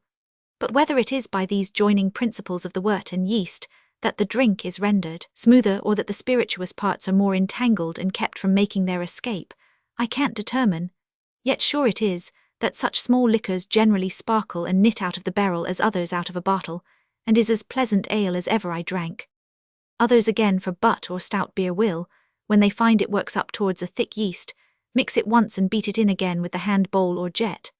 And when it has worked up a second time in such a manner, they put it into the vessel with the yeast on the top and the sediments at bottom, taking particular care to have some more in a tub near the cask to fill it up as it works over,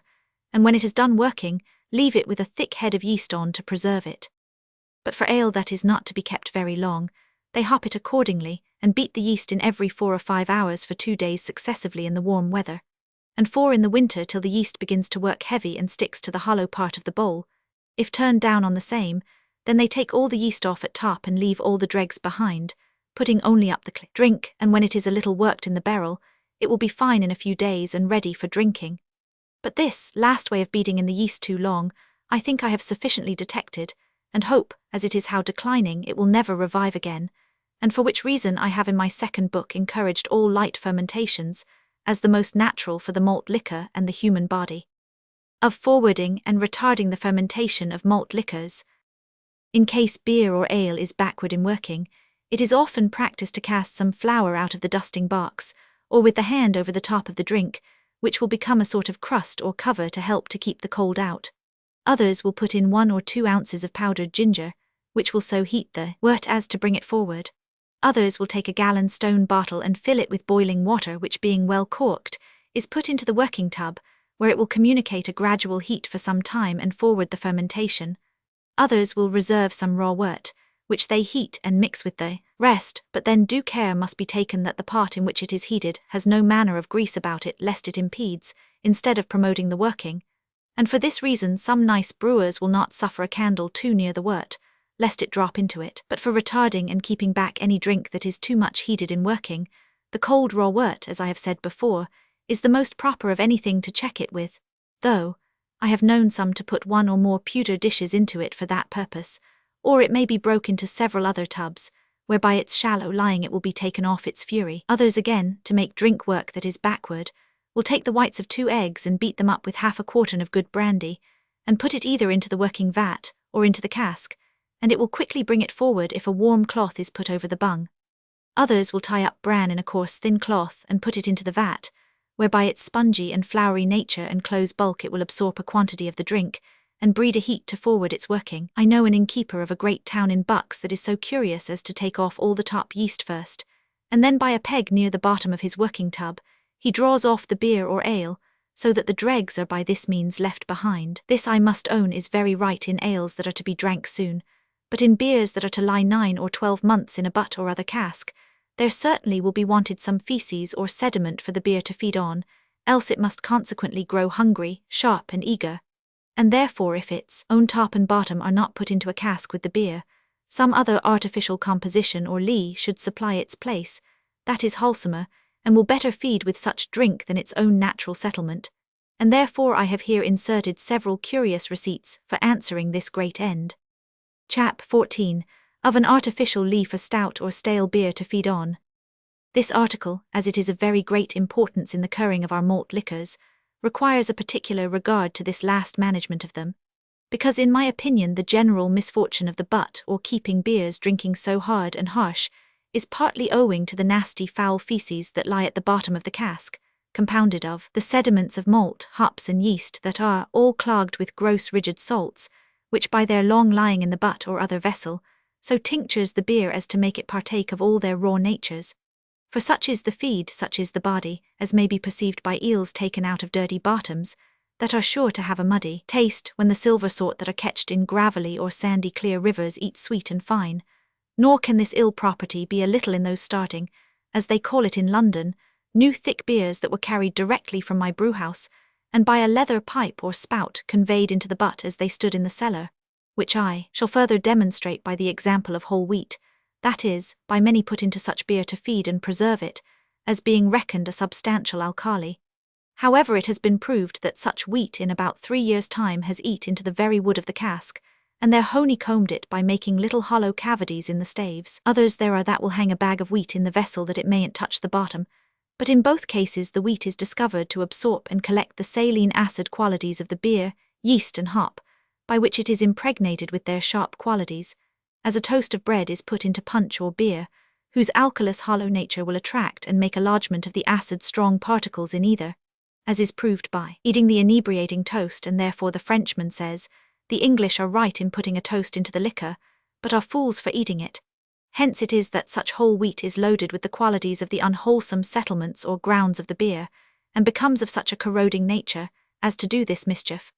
And for that reason, some in the north will hang a bag of the flour of malted oats, wheat, peas and beans, in the vessels of beer, as being a lighter and mellower body than whole wheat or its flour, and more natural to the liquor. But whether it be raw wheat or malted, it is supposed, after this receptacle has emitted its alkalious properties to the beer, and taken in all it can of the acid qualities thereof, that such beer will by length of age prey upon that again, and so communicate its pernicious effects to the body of man, as experience seems to justify by the many sad examples that I have seen in the destruction of several lusty brewers' servants, who formerly scorned what they then called flux ale, to the preference of such corroding consuming stale beers,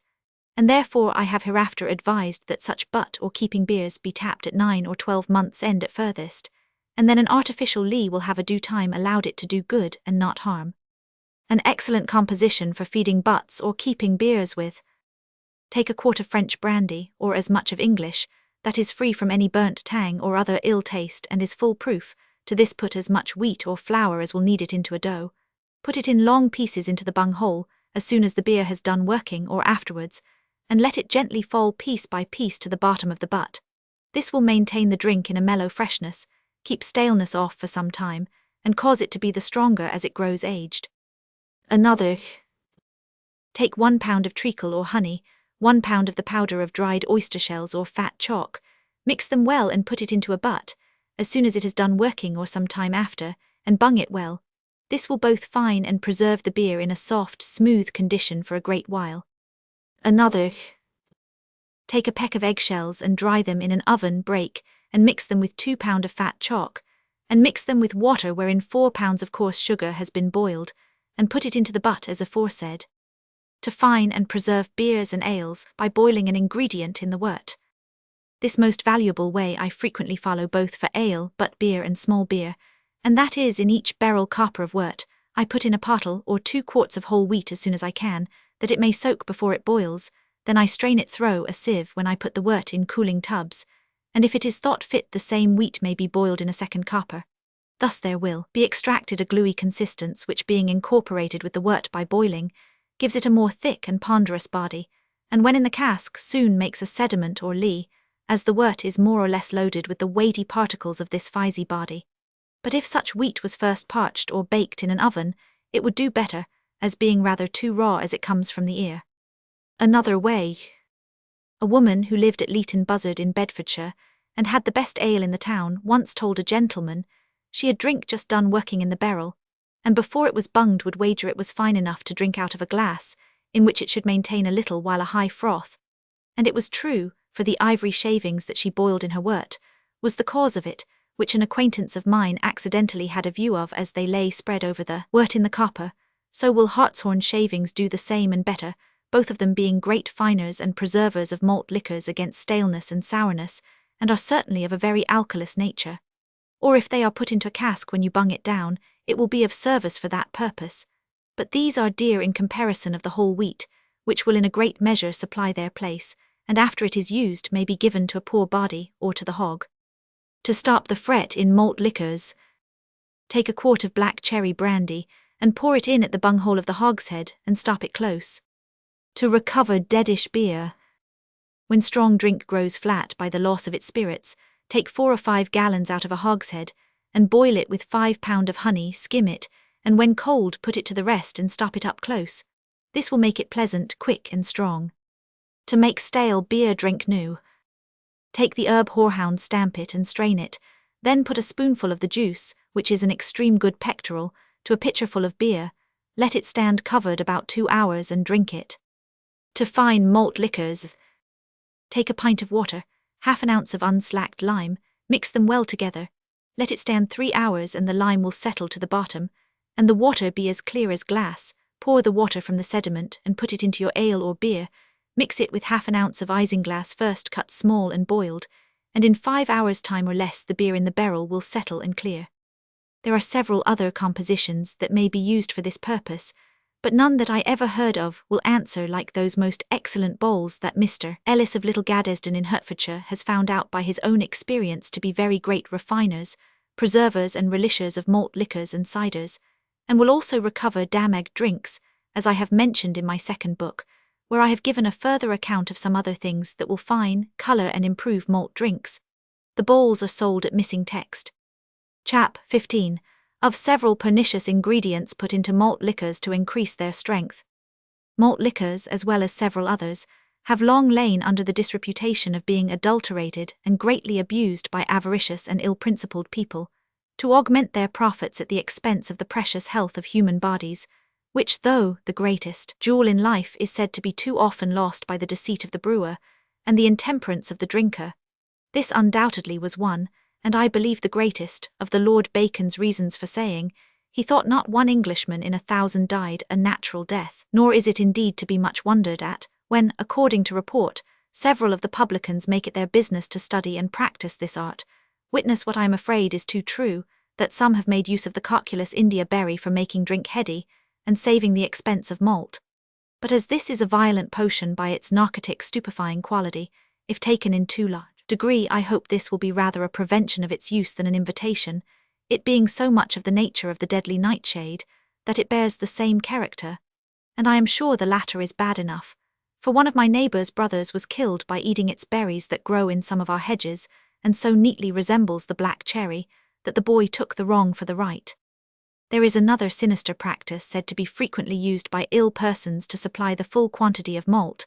and that is coriander seeds. This also is of a heady nature boiled in the wort, 1 pound of which will answer to a bushel of malt, as was ingenuously confessed to me by a gardener, who owned he sold a great deal of it to alehouse brewers, for I don't suppose the great brewer would be concerned in any such affair, for that purpose at 10 pence per pound. But how wretchedly ignorant are those that make use of it, not knowing the way first to cure and prepare it for this and other mixtures, without which it is a dangerous thing, and will cause sickness in the drinkers of it. Others are said to make use of limestones to fine and preserve the drink. But to come off the fairest in such foul artifices, it has been too much a general practice to beat the yeast so long into the ale, that without doubt it has done great prejudice to the healths of many others besides the person I have writ of in the preface of my second book. For the sake then of seller and buyer, I have here offered several valuable receipts for fining, preserving and mellowing beers and ales, in such a true healthful and beneficial manner, that from henceforth after the perusal of this book, and the knowledge of their worth are fully known, no person, I hope, will be so sordidly obstinate as to have anything to do with such unwholesome ingredients,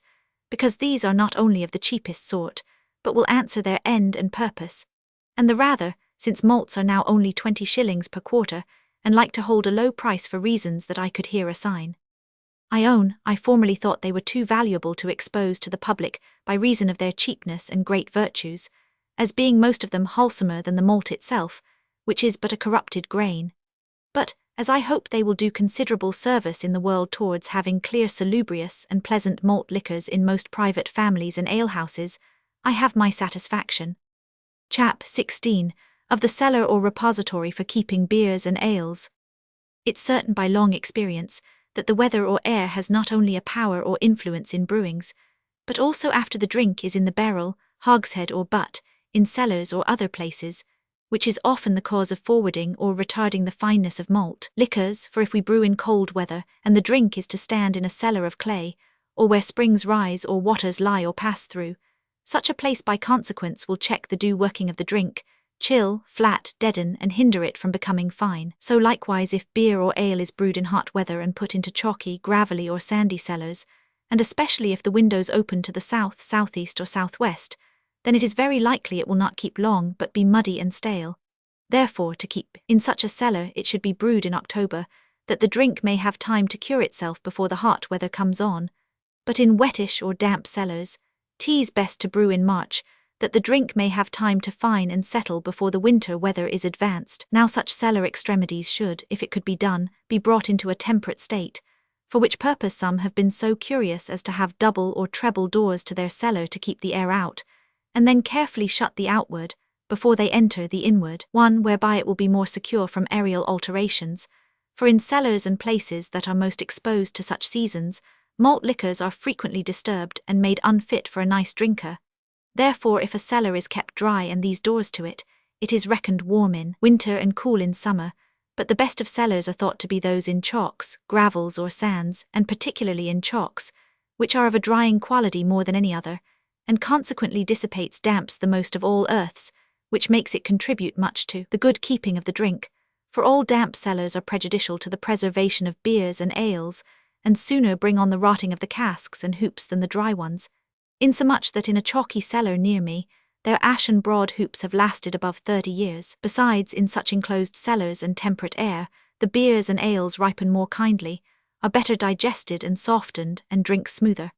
But when the air is in a disproportion by the cellars letting in heats and colds, the drink will grow stale and be disturbed, sooner than when the air is kept out. From hence it is that in some places their malt liquors are exceeding good, because they brew with pale or amber malts, chalky water, and keep their drinks in close vaults or proper dry cellars, which is of such importance that notwithstanding any malt liquor may be truly brewed, yet it may be spoiled in a bad cellar that may cause such alternate fermentations as to make it thick and sour,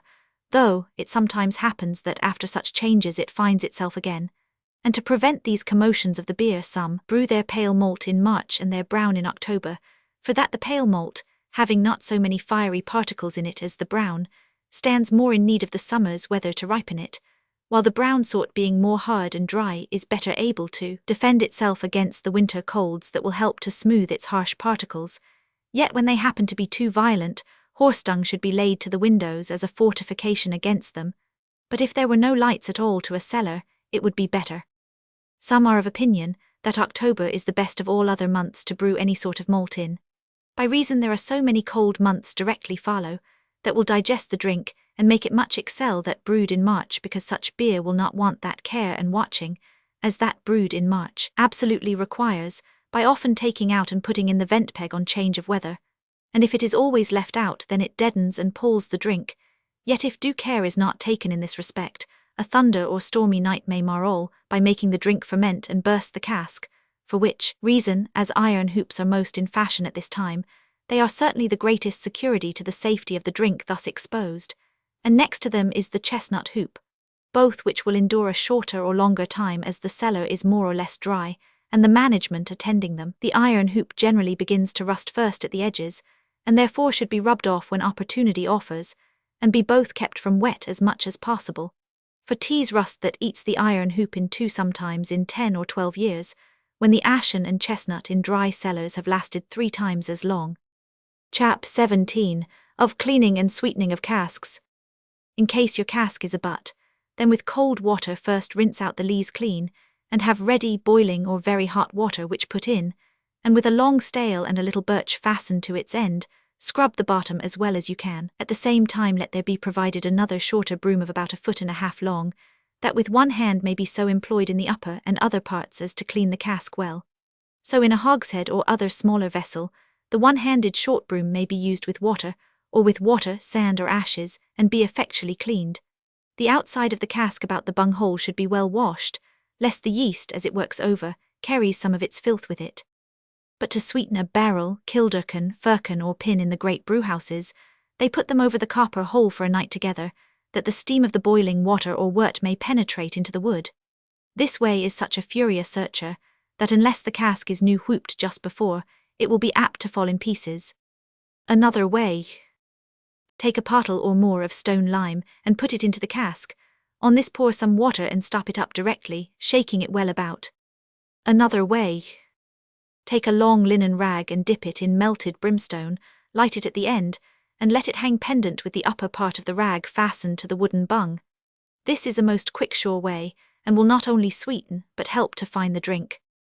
Another.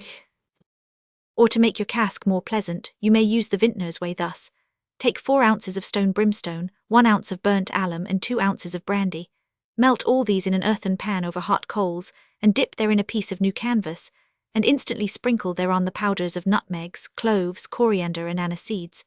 This canvas set on fire, and let it burn hanging in the cask fastened at the end with the wooden bung, so that no smoke comes out. For a musty cask,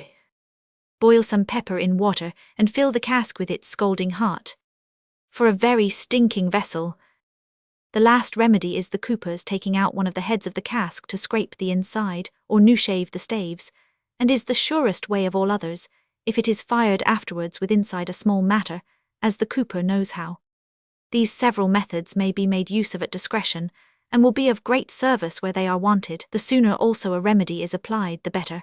else the taint commonly increases, as many have to their prejudice proved, who have made use of such casks, in hopes the next beer will overcome it.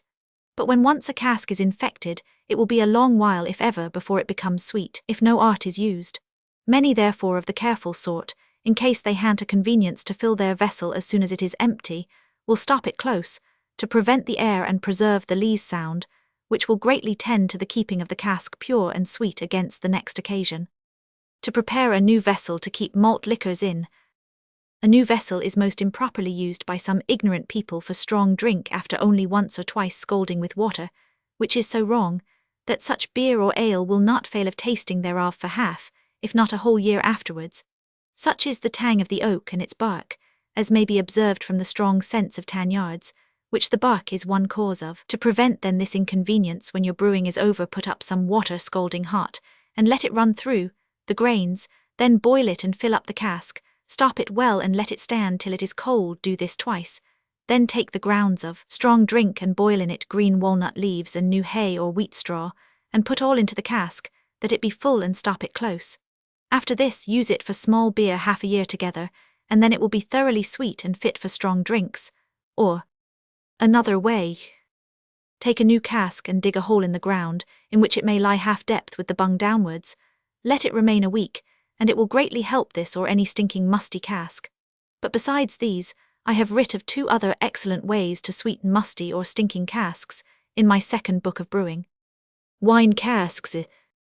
These, in my opinion, are the cheapest of all others to furnish a person readily with, as being many of them good casks for malt liquors, because the sack and white wine sorts are already seasoned to hand, and will greatly improve beers and ales that are put in them.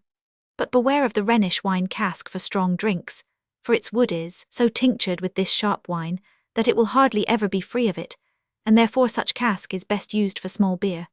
The claret cask will a great deal sooner be brought into a serviceable state for holding strong drink, if it is 2 or 3 times scalded with grounds of barrels, and afterwards used for small beer for some time. I have bought a butt or pipe for 8 shillings in London with some iron hoops on it, a good hogshead for the same, and the half hogshead for 5 shillings. The carriage for a butt by the wagon 30 miles is 2 shillings and 6pence, and the hogshead 18 pence. But to cure a claret cask of its colour and taste, put a peck of stone lime into a hogshead, and pour up it 3 pails of water, bung immediately with a wood or cork bung, and shake it well about a quarter of an hour, and let it stand a day and night, and it will bring off the red colour, and alter the taste of the cask very much.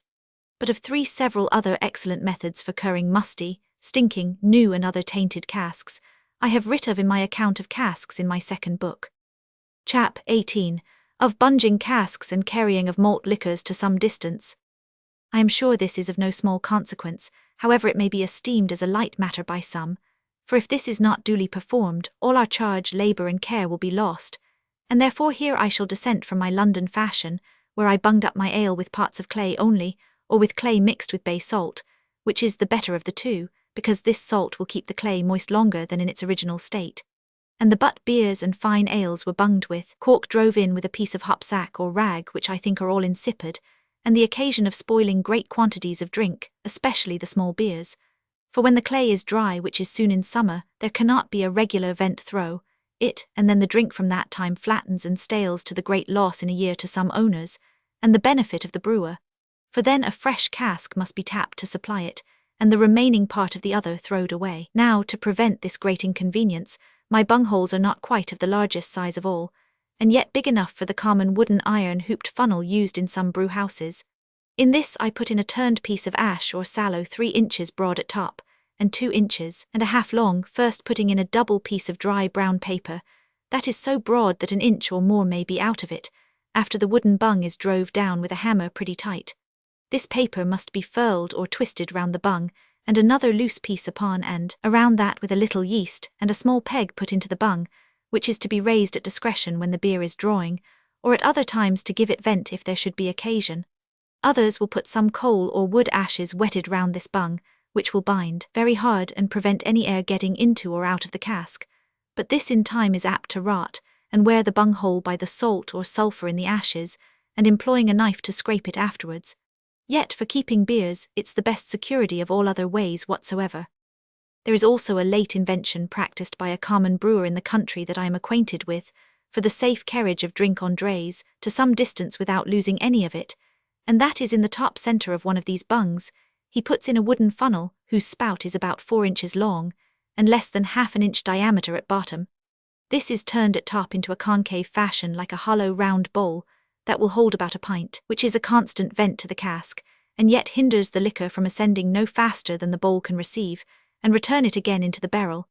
I may say further, he has brought a barrel 2 miles, and it was then full when it arrived at his customers, because the pint that was put into the funnel at setting out was not at all lost when he took it off the dray.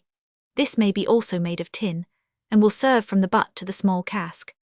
In the butt there is a cork hole made about 2 inches below the upper head, and close under that a piece of leather is nailed spout fashion, that jets 3 inches out, from which the yeast works and falls into a tub, and when the working is over the cork is put closely in, for the bung in the head of the upright cask is put in as soon as it is filled up with new drink. Now when such a cask is to be broached and a quick draught is to follow, then it may be tapped at bottom,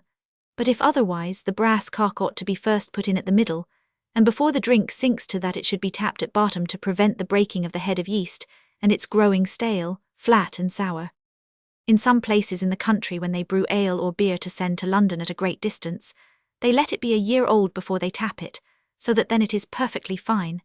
This they put into small casks that have a bunghole only fit for a large cork, and then they immediately put in a roll of bean flour first kneaded with water or drink, and baked in an oven, which is all secured by pitching in the cork, and so sent in the wagon. The bean flour feeding and preserving the body of the drink all the way, without fretting or causing it to burst the cask for want of vent, and when tapped will also make the drink very brisk, because the flour is in such a hard consistence that it won't dissolve in that time. But if a little does mix with the ale or beer, its heavy parts will sooner fine than thicken the drink and keep it mellow and lively to the last, if air is kept out of the barrel. Chap 19. Of the strength and age of malt liquors. Whether they be ales or strong beers, it is certain that the middling sort is allowed by physicians to be the most agreeable of any, especially to those of a sedentary life, or those that are not occupied in such business as promotes perspiration enough to throw out and break the vicidities of the stronger sorts. On which account the laborious man has the advantage, whose diet being poor and body robust, the strength of such liquors gives supply and better digests into nourishment. But for the unactive man, a hogshead of ale which is made from 6 bushels of malt is sufficient for a diluter of their food, and will better assist their constitution than the more strong sort, that would in such produce obstructions and ill humours, and therefore that quantity for ale, and 10 bushels for a hogshead of strong beer that should not be tapped under 9 months, is the most healthful, and this I have experienced by enjoying such an amber liquor that has been truly brewed from good malt, as to be of a vinous nature, that would permit of a hearty dose overnight, and yet the next morning leave a person light, brisk and unconcerned 500. This then is the true nostrum of brewing, and ought to be studied and endeavoured for by all those that can afford to follow the foregoing rules, and then it will supply in a great measure those chargeable, and often adulterated tartarous arthritic wines. So likewise for small beer, especially in a farmer's family where it is not of a body enough, the drinkers will be feeble in hot weather and not be able to perform their work, and will also bring on distempers, besides the loss of time, and a great waste of such beer that is generally much thrown away. Because drink is certainly a nourisher of the body, as well as meats, and the more substantial they both are, the better will the labourer go through his work, especially at harvest. And in large families the doctor's bills have proved the evil of this bad economy, and far surmounted the charge of that malt that would have kept the servants in good health, and preserved the beer from such waste as the smaller sort is liable to. 'Tis therefore that some prudent farmers will brew their ale and small beer in March, by allowing of 5 or 6 bushels of malt, and 2 pounds of hops to the hogshead of ale, and a quarter of malt and 3 pounds of hops to 5 barrels of small beer. Others there are that will brew their ale or strong beer in October, and their small beer a month before it is wanted. Others will brew their ale and small beer in April, May, and June, but this according to humour, and therefore I have hinted of the several seasons for brewing these liquors. However, in my opinion, whether it be strong or small drinks, they should be clear, smooth, and not too small, if they are designed for profit and health. For if they are otherwise, it will be a sad evil to harvest men, because then they stand most in need of the greatest balsamics. To this end, some of the softening ingredients mentioned in the foregoing receipts should be made use of to feed it accordingly, if these drinks are brewed forward. And that this particular important article in the brewing economy may be better understood, I shall here recite Dr. Quincy's opinion of malt liquors, viz. The age of malt drinks makes them more or less wholesome, and seems to do somewhat the same as hops, for those liquors which are longest kept are certainly the least viscid. Age by degrees breaking the viscid parts and rendering them smaller makes them finer for secretion. But this is always to be determined by their strength, because in proportion to that will they sooner or later come to their full perfection and likewise their decay, until the finer spirits quite make their escape, and the remainder becomes vapid and sour. By what therefore has been already said, it will appear that the older drinks are the more healthful, so they be kept up to this standard, but not beyond it. Some therefore are of opinion that strong beer brewed in October should be tapped at midsummer, and that brewed in March at Christmas, as being most agreeable to the seasons of the year that follow such brewings, for then they will both have part of a summer and winter to ripen and digest their several bodies. And 'tis my humble opinion, that where the strength of the beer, the quantity of hops, the boiling fermentation, and the cask are all rightly managed, their drink may be most excellent, and better at 9 months' age than at 9 years, for health and pleasure of body. But to be truly certain of the right time, there should be first an examination made by pegging the vessel to prove if such drink is fine, the hops sufficiently rotted, and it be mellow and well tasted. Chap 20. of the pleasure and profit of private brewing and the charge of buying malt liquors. Here I am to treat of the main article of showing the difference between brewing our own ales and beers, and buying them, which I doubt not will appear so plain and evident as to convince any reader, that many persons may save well towards half in half, and have their beer and ale strong, fine and aged at their own discretion.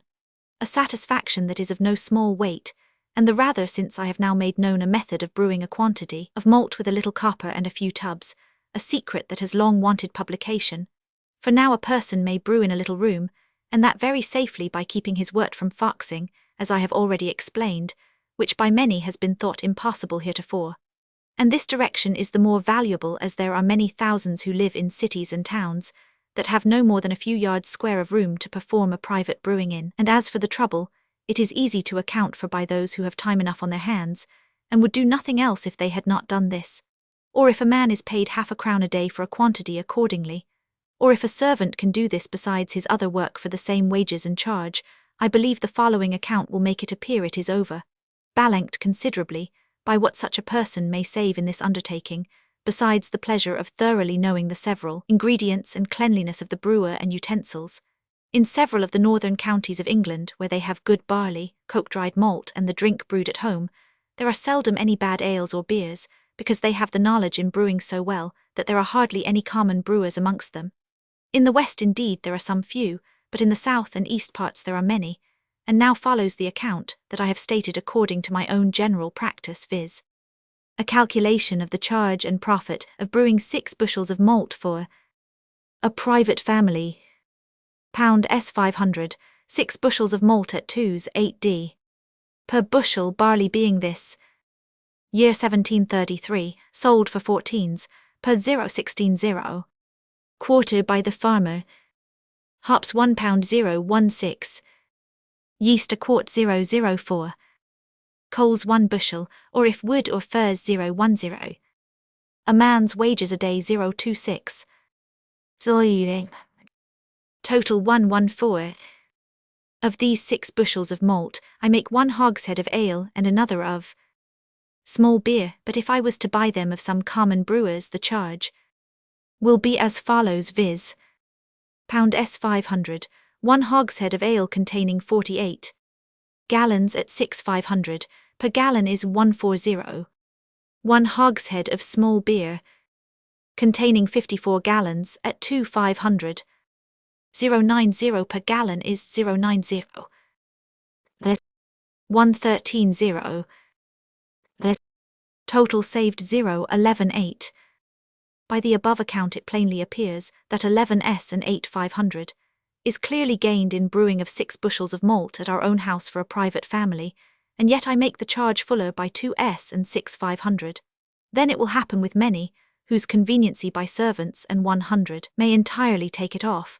besides the 6 bushels of grains that are currently sold for 3d the bushel, which will make the 11 and 8d more by 4 shillings, without reckoning anything for yeast, that in the very cheapest time sells here for 4d the quart, and many times there happens 3 quarts from so much drink, so that there may possibly be gained in all 16 shillings and 8d, a fine sum indeed in so small a quantity of malt. But here by course will arise a question, whether this ale is as good as that bought of some of the common brewers at 6d a gallon. I can't say all is. However, I can aver this, that the ale I brew in the country from 6 bushels of malt for my family, I think is generally full as good, if not better than any I ever sold at that price in my London brewhouse. And if I should say, that where the malt, water and hops are right good, and the brewer's skill answerable to them, there might be a hogshead of as good ale and another of small beer made from 5 bushels as I desire to use for my family, or for harvest men, it is no more than I have many times experienced, and 'tis the common length I made for that purpose. And whoever makes use of true pale and amber malts, and pursues the directions of this book, I doubt not but will have their expectation fully answered in this last quantity, and so save the great expense of excise that the common brewer's drink is always clogged with, which is blotted text than 5 shillings for ale and 18d per barrel for small beer. Chap 21, a philosophical account for brewing strong October beer, by an ingenious hand. In brewing, your malt ought to be sound and good, and after its making to lie 2 or more months in the heap, to come to such a temper that the kernel may readily melt in the washing. The well dressing your malt ought to be one chief care, for unless it be freed from the tails and dust, your drink will not be fine and mellow as when it is clean dressed. The grinding also must be considered according to the high or low drying of the malt, for if high dried then a gross grinding is best, otherwise a smaller may be done. For the care in grinding consists herein, lest too much of the husk being ground small should mix with the liquor, which makes a gross feces, and consequently your drink will have too fierce a fermentation, and by that means make it acid, or that we call stale. When your malt is ground, let it stand in sacks 24 hours at least, to the end that the heat in grinding may be allayed, and teas conceived by it so standing that the kernel will dissolve the better. The measure and quantity we allow of hops and malt is 5/4 of malt to 3 hogsheads of beer, and 18 pounds of hops at least to that quantity of malt, and if malt be pale dried, then add 3 or 4 pounds of hops more. The choice of liquor for brewing is of considerable advantage in making good drink. The softest and cleanest water is to be pre-rared. Your harsh water is not to be made use of. You are to boil your first liquor, adding a handful or 2 of hops to it, then before you strike it over to your goods or malt, cool in as much liquor as will bring it to a temper not to scald the malt, for it is a fault not to take the liquor as high as possible but not to scald. The next liquors do the same. And indeed all your liquors ought to be taken as high as may be, that is not to scald. When you let your wort from your malt into the underback, put to it a handful or 2 of hops. 'Twill preserve it from that accident which brewers call blinking or foxing. In boiling your worts, the first wort boil high or quick, for the quicker the first wort is boiled, the better it is. The second boil more than the first, and the third or last more than the second. In cooling lay your worts thin, and let each be well cooled, and care must be taken in letting them down into the tun, that you do it leisurely, to the end that as little of the feces or sediment which causes the fermentation to be fierce or mild. For note, there is in all fermented liquors, salt and sulphur, and to keep these 2 bodies in a due proportion, that the salt does not exalt itself above the sulphur, consists a great part of the art in brewing. When your wort is first let into your tun, put but a little yeast to it and let it work by degrees quietly, and if you find it works but moderate, whip in the yeast 2 or 3 times or more, till you find your drink well fermented, for without a full opening of the body by fermentation, it will not be perfect fine, nor will it drink clean and light. When you cleanse, do it by a cock from your tun, placed 6 inches from the bottom, to the end that most of the sediment may be left behind, which may be thrown on your malt to mend your small beer. When your drink is tunned, fill your vessel full, let it work at the bung hole, and have a reserve in a small cask to fill it up, and don't put any of the drink which will be under the yeast after it is worked over into your vessels, but put it by itself in another cask, for it will not be so good as your other in the cask.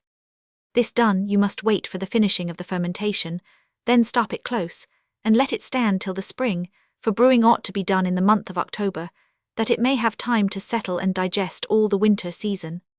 In the spring you must unstop your vent hole and thereby see whether your drink doth ferment or not, for as soon as the warm weather comes, your drink will have another fermentation, which when it is over, let it be again well stopped and stand till September or longer, and then peg it, and if you find it pretty fine, the hop well rotted and of a good pleasant taste for drinking, then and not before draw out a gallon of it, put to it 2 ounces of isinglass cut small and well beaten to melt, stirring it often and whip it with a whisk till the isinglass be melted, then strain it and put it into your vessel, stirring it well together, stop the bung slightly, for this will cause a new and small fermentation. When that is over, stop it close, leaving only a vent hole a little stopped, let it stand, and in 10 days or a little more it will be transparently fine, and you may drink of it out of the vessel till 2 parts in 3 be drawn, then bottle the rest, which will in a little time come to drink very well.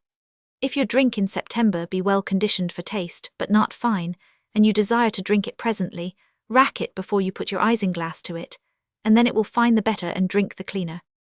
To make drink fine quickly, I have been told that by separating the liquor from the feces, when the wort is let out of the tun into the underback, which may be done in this manner, when you let your wort into your underback out of your tun, catch the wort in some tub so long, and so often as you find it run foul, put that so catched on the malt again, and do so till the wort run clear into the underback. This is to me a very good way, where it may be done, for tease the feces which causes the fierce and violent fermentation, and to hinder that in some measure is the way to have fine drink. Note that the finer you make your wort, the sooner your drink will be fine, for I have heard that some curious in brewing have caused flannels to be so placed, that all the wort may run through one or more of them into the tun before working, by which means the drink was made very fine and well tasted. Observations on the foregoing account. This excellent philosophical account of brewing October beer has hitherto remained in private hands as a very great secret, and was given to a friend of mine by the author himself, to whom the world is much obliged, although it comes by me. In justice therefore to this ingenious person, I would here mention his name had I leave for so doing, but at present this intimation must suffice. However, I shall here take notice that his caution against using tailed or dusty malt, which is too commonly sold, is truly worthy of observation, for these are so far from producing more ale or beer that they absorb and drink part of it up. In grinding malts he notifies well to prevent a foul drink. The quantity he allows is something above 13 bushels to the hogshead, which is very sufficient, but this as every body pleases. The choice of liquors or waters for brewing, he says, is of considerable advantage, and so must every body else that knows their natures and loves health and pleasant drink. For this purpose, in my opinion, the air and soil is to be regarded where the brewing is performed, since the air affects all things it can come at, whether animal, vegetable, or mineral, as may be proved from many instances. In the marshes of Kent and Essex, the air there is generally so infectious by means of those low vecy boggy grounds, that seldom a person escapes an ague one time or other, whether natives or aliens, and is often fatally known to some of the Londoners and others who merrily and nimbly travel down to the Isles of Grain and Sheppey for a valuable harvest, but in a month's time they generally return through the village of Saun with another mean. There is also a little more in Hertfordshire, through which a water runs that frequently gives the passant horses that drink of it the colic or gripes by means of the aluminous sharp particles of its earth. Its air is also so bad, as has obliged several to remove from its situation for their healths.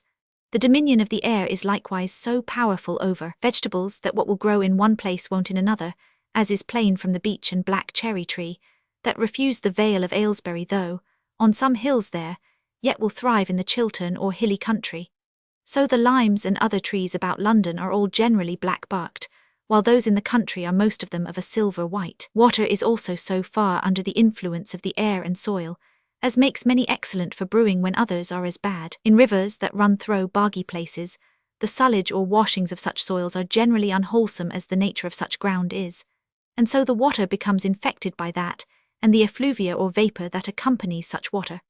So ponds are surely good or bad, as they are under too much cover or supplied by nasty drains, or as they stand situated or exposed to good and bad airs. Thus the well waters by consequence share in the good or bad effects of such soils that they run through, and the very surface of the earth by which such waters are strained is surely endowed with the quality of the air in which it lies. Which brings me to my intended purpose, to prove that water drawn out of a chalky or firestone well, which is situated under a dry sweet loamy soil, in a fine pure air, and that is perfectly soft, must excel most if not all other well waters for the purpose in brewing. The worts also that are rooted in such an air, in course partakes of its nitrous benefits, as being much exposed thereto in the high backs or coolers that contain them. In my own grounds I have chalks under clays and loams, but as the latter is better than the former, so the water proves more soft and wholesome under one than the other. Hence then may be observed the contrary quality of those harsh curdling well waters that many drink of in their malt liquors, without considering their ill effects, which are justly condemned by this able author as unfit to be made use of in brewing October beer. The boiling a few hops in the first water is good, but they must be strained through a sieve before the water is put into the malt, and to check its heat with cold liquor, or to let it stand to cool some time, is a right method, lest it scalds and larks up the pores of the malt, which would then yield a thick wort to the end of the brewing and never be good drink. His putting hops into the underback is an excellent contrivance to prevent foxing, as I have already hinted. The quick boiling of the wort is of no less service, and that the smaller wort should be boiled longer than the strong is good judgment, because the stronger the wort, the sooner the spirits fly away and the waste of more consequence. Besides, if the first wort was to be boiled too long, it would obtain so thick a body, as to prevent in great measure its fining hereafter after so soon in the barrel, while the smaller sort will evaporate its more watery parts, and thereby be brought into a thicker confidence, which is perfectly necessary in thin worts. And in this article lies so much the skill of the brewer, that some will make a longer length than ordinary from the goods for small beer, to shorten it afterwards in the copper by length of boiling, and this way of consuming it is the more natural, because the remaining part will be better cured. The laying worts thin is a most necessary precaution, for this is one way to prevent their running into cohesions and foxing, the want of which knowledge and care has undoubtedly been the occasion of great losses in brewing. For when worts are tainted in any considerable degree, they will be ropey in time and unfit for the human body, as being unwholesome as well as unpleasant. So likewise is his item of great importance, when he advises to draw the worts off fine out of the backs or coolers, and leave the feces or sediments behind, by reason, as he says, they are the cause of those two detested qualities in malt liquors, staleness and foulness, two properties that ought to employ the greatest care in brewers to prevent. For certain these sediments are a composition of the very worst part of the malt, hops and yeast, and while they are in the barrel will so tincture and impregnate the drink with their insanous and unpleasant nature, that its drinkers will be sure to participate thereof more or less as they have lain together a longer or a shorter time. To have then a malt drink balsamic and mild, the worts cannot be run off too fine from the coolers, nor well fermented too slow, that there may be a medium kept, in both the salt and sulphur that all fermented malt drinks abound with, and herein, as he says, lies a great part of the art of brewing. He says truly well, that a little yeast at first should be put to the wort, that it may quietly work by degrees, and not be violently forked into a high fermentation, for then by course the salt and sulphur will be too violently agitated into such an excess and disagreement of parts, that will break their unity into irregular commotions and cause the drink to be soon stale and harsh. But if it should be too backward and work too moderate, then whipping the yeast 2 or 3 times into it will be of some service to open the body of the beer, for as he observes, if drink has not a due fermentation, it will not be fine, clean, nor light. His advice to draw the drink out of the tun by a cock at such a distance from the bottom is right, because that room will best keep the feces from being disturbed, as the drink is drawing off and leaving them behind. But for putting them afterwards over the malt for small beer, I don't hold it consonant with good brewing, by reason in this sediment there are many particles of the yeast, that consequently will cause a small fermentation in the liquor and malt, and be a means to spoil rather than make good small beer. What he says of filling up the cask with a reserve of the same drink, and not with that which has once worked out, is past dispute just and right. And so is what he says of stopping up the vessel close after the fermentation is over.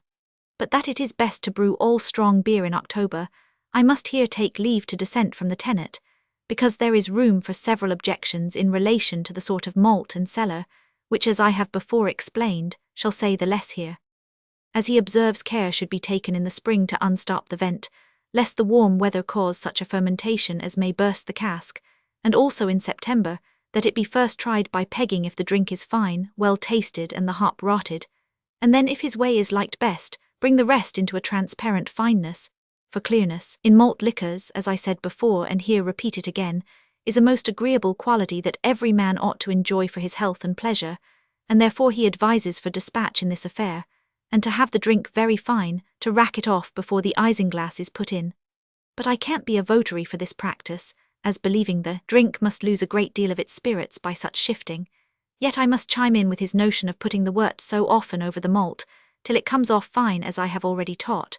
which is a method that has been used many years in the north of England, where they are so curious as to let the wort lie some time in the underback to draw it off from the feces there, nor are they less careful to run it fine out of the cooler into the tun, and from that into the cask, in all which 3 several places the wort and drink may be had clear and fine, and then there will be no more sediments than is just necessary to assist and seed the beer, and preserving its spirits in a due temper. But if persons have time and conveniency, and their inclination leads them to obtain their drink in the utmost fineness, it is an extraordinary good way to use Hippocrates' sleeve or flannel bag, which I did in my great brewhouse at London for straining off the feces that were left in the backs. As to the quantity of malt for brewing a hogshead of October beer, I am of opinion 13 bushels are right, and so are 10, 15 and 20, according as people approve of. For near Lichfield, I know some have brewed a hogshead of October beer from 16 bushels of barley malt, 1 of wheat, 1 of beans, 1 of peas and 1 of oat malt, besides hanging a bag of flour taken out of the last 4 malts in the hogshead for the drink to feed on, nor can a certain time be limited and adjusted for the tapping of any drink, notwithstanding what has been affirmed to the contrary, because some hops will not be rotted so soon as others, and some drinks will not fine so soon as others, as is evident in the pale malt drinks, that will seldom or never break so soon in the copper as the sort, nor will they be so soon ripe and fit to tap, as the high-dried malt drink will. Therefore what this gentleman says of trying drink by first pegging it before it is tapped, in my opinion is more just and right than relying on a limited time for broaching such beer.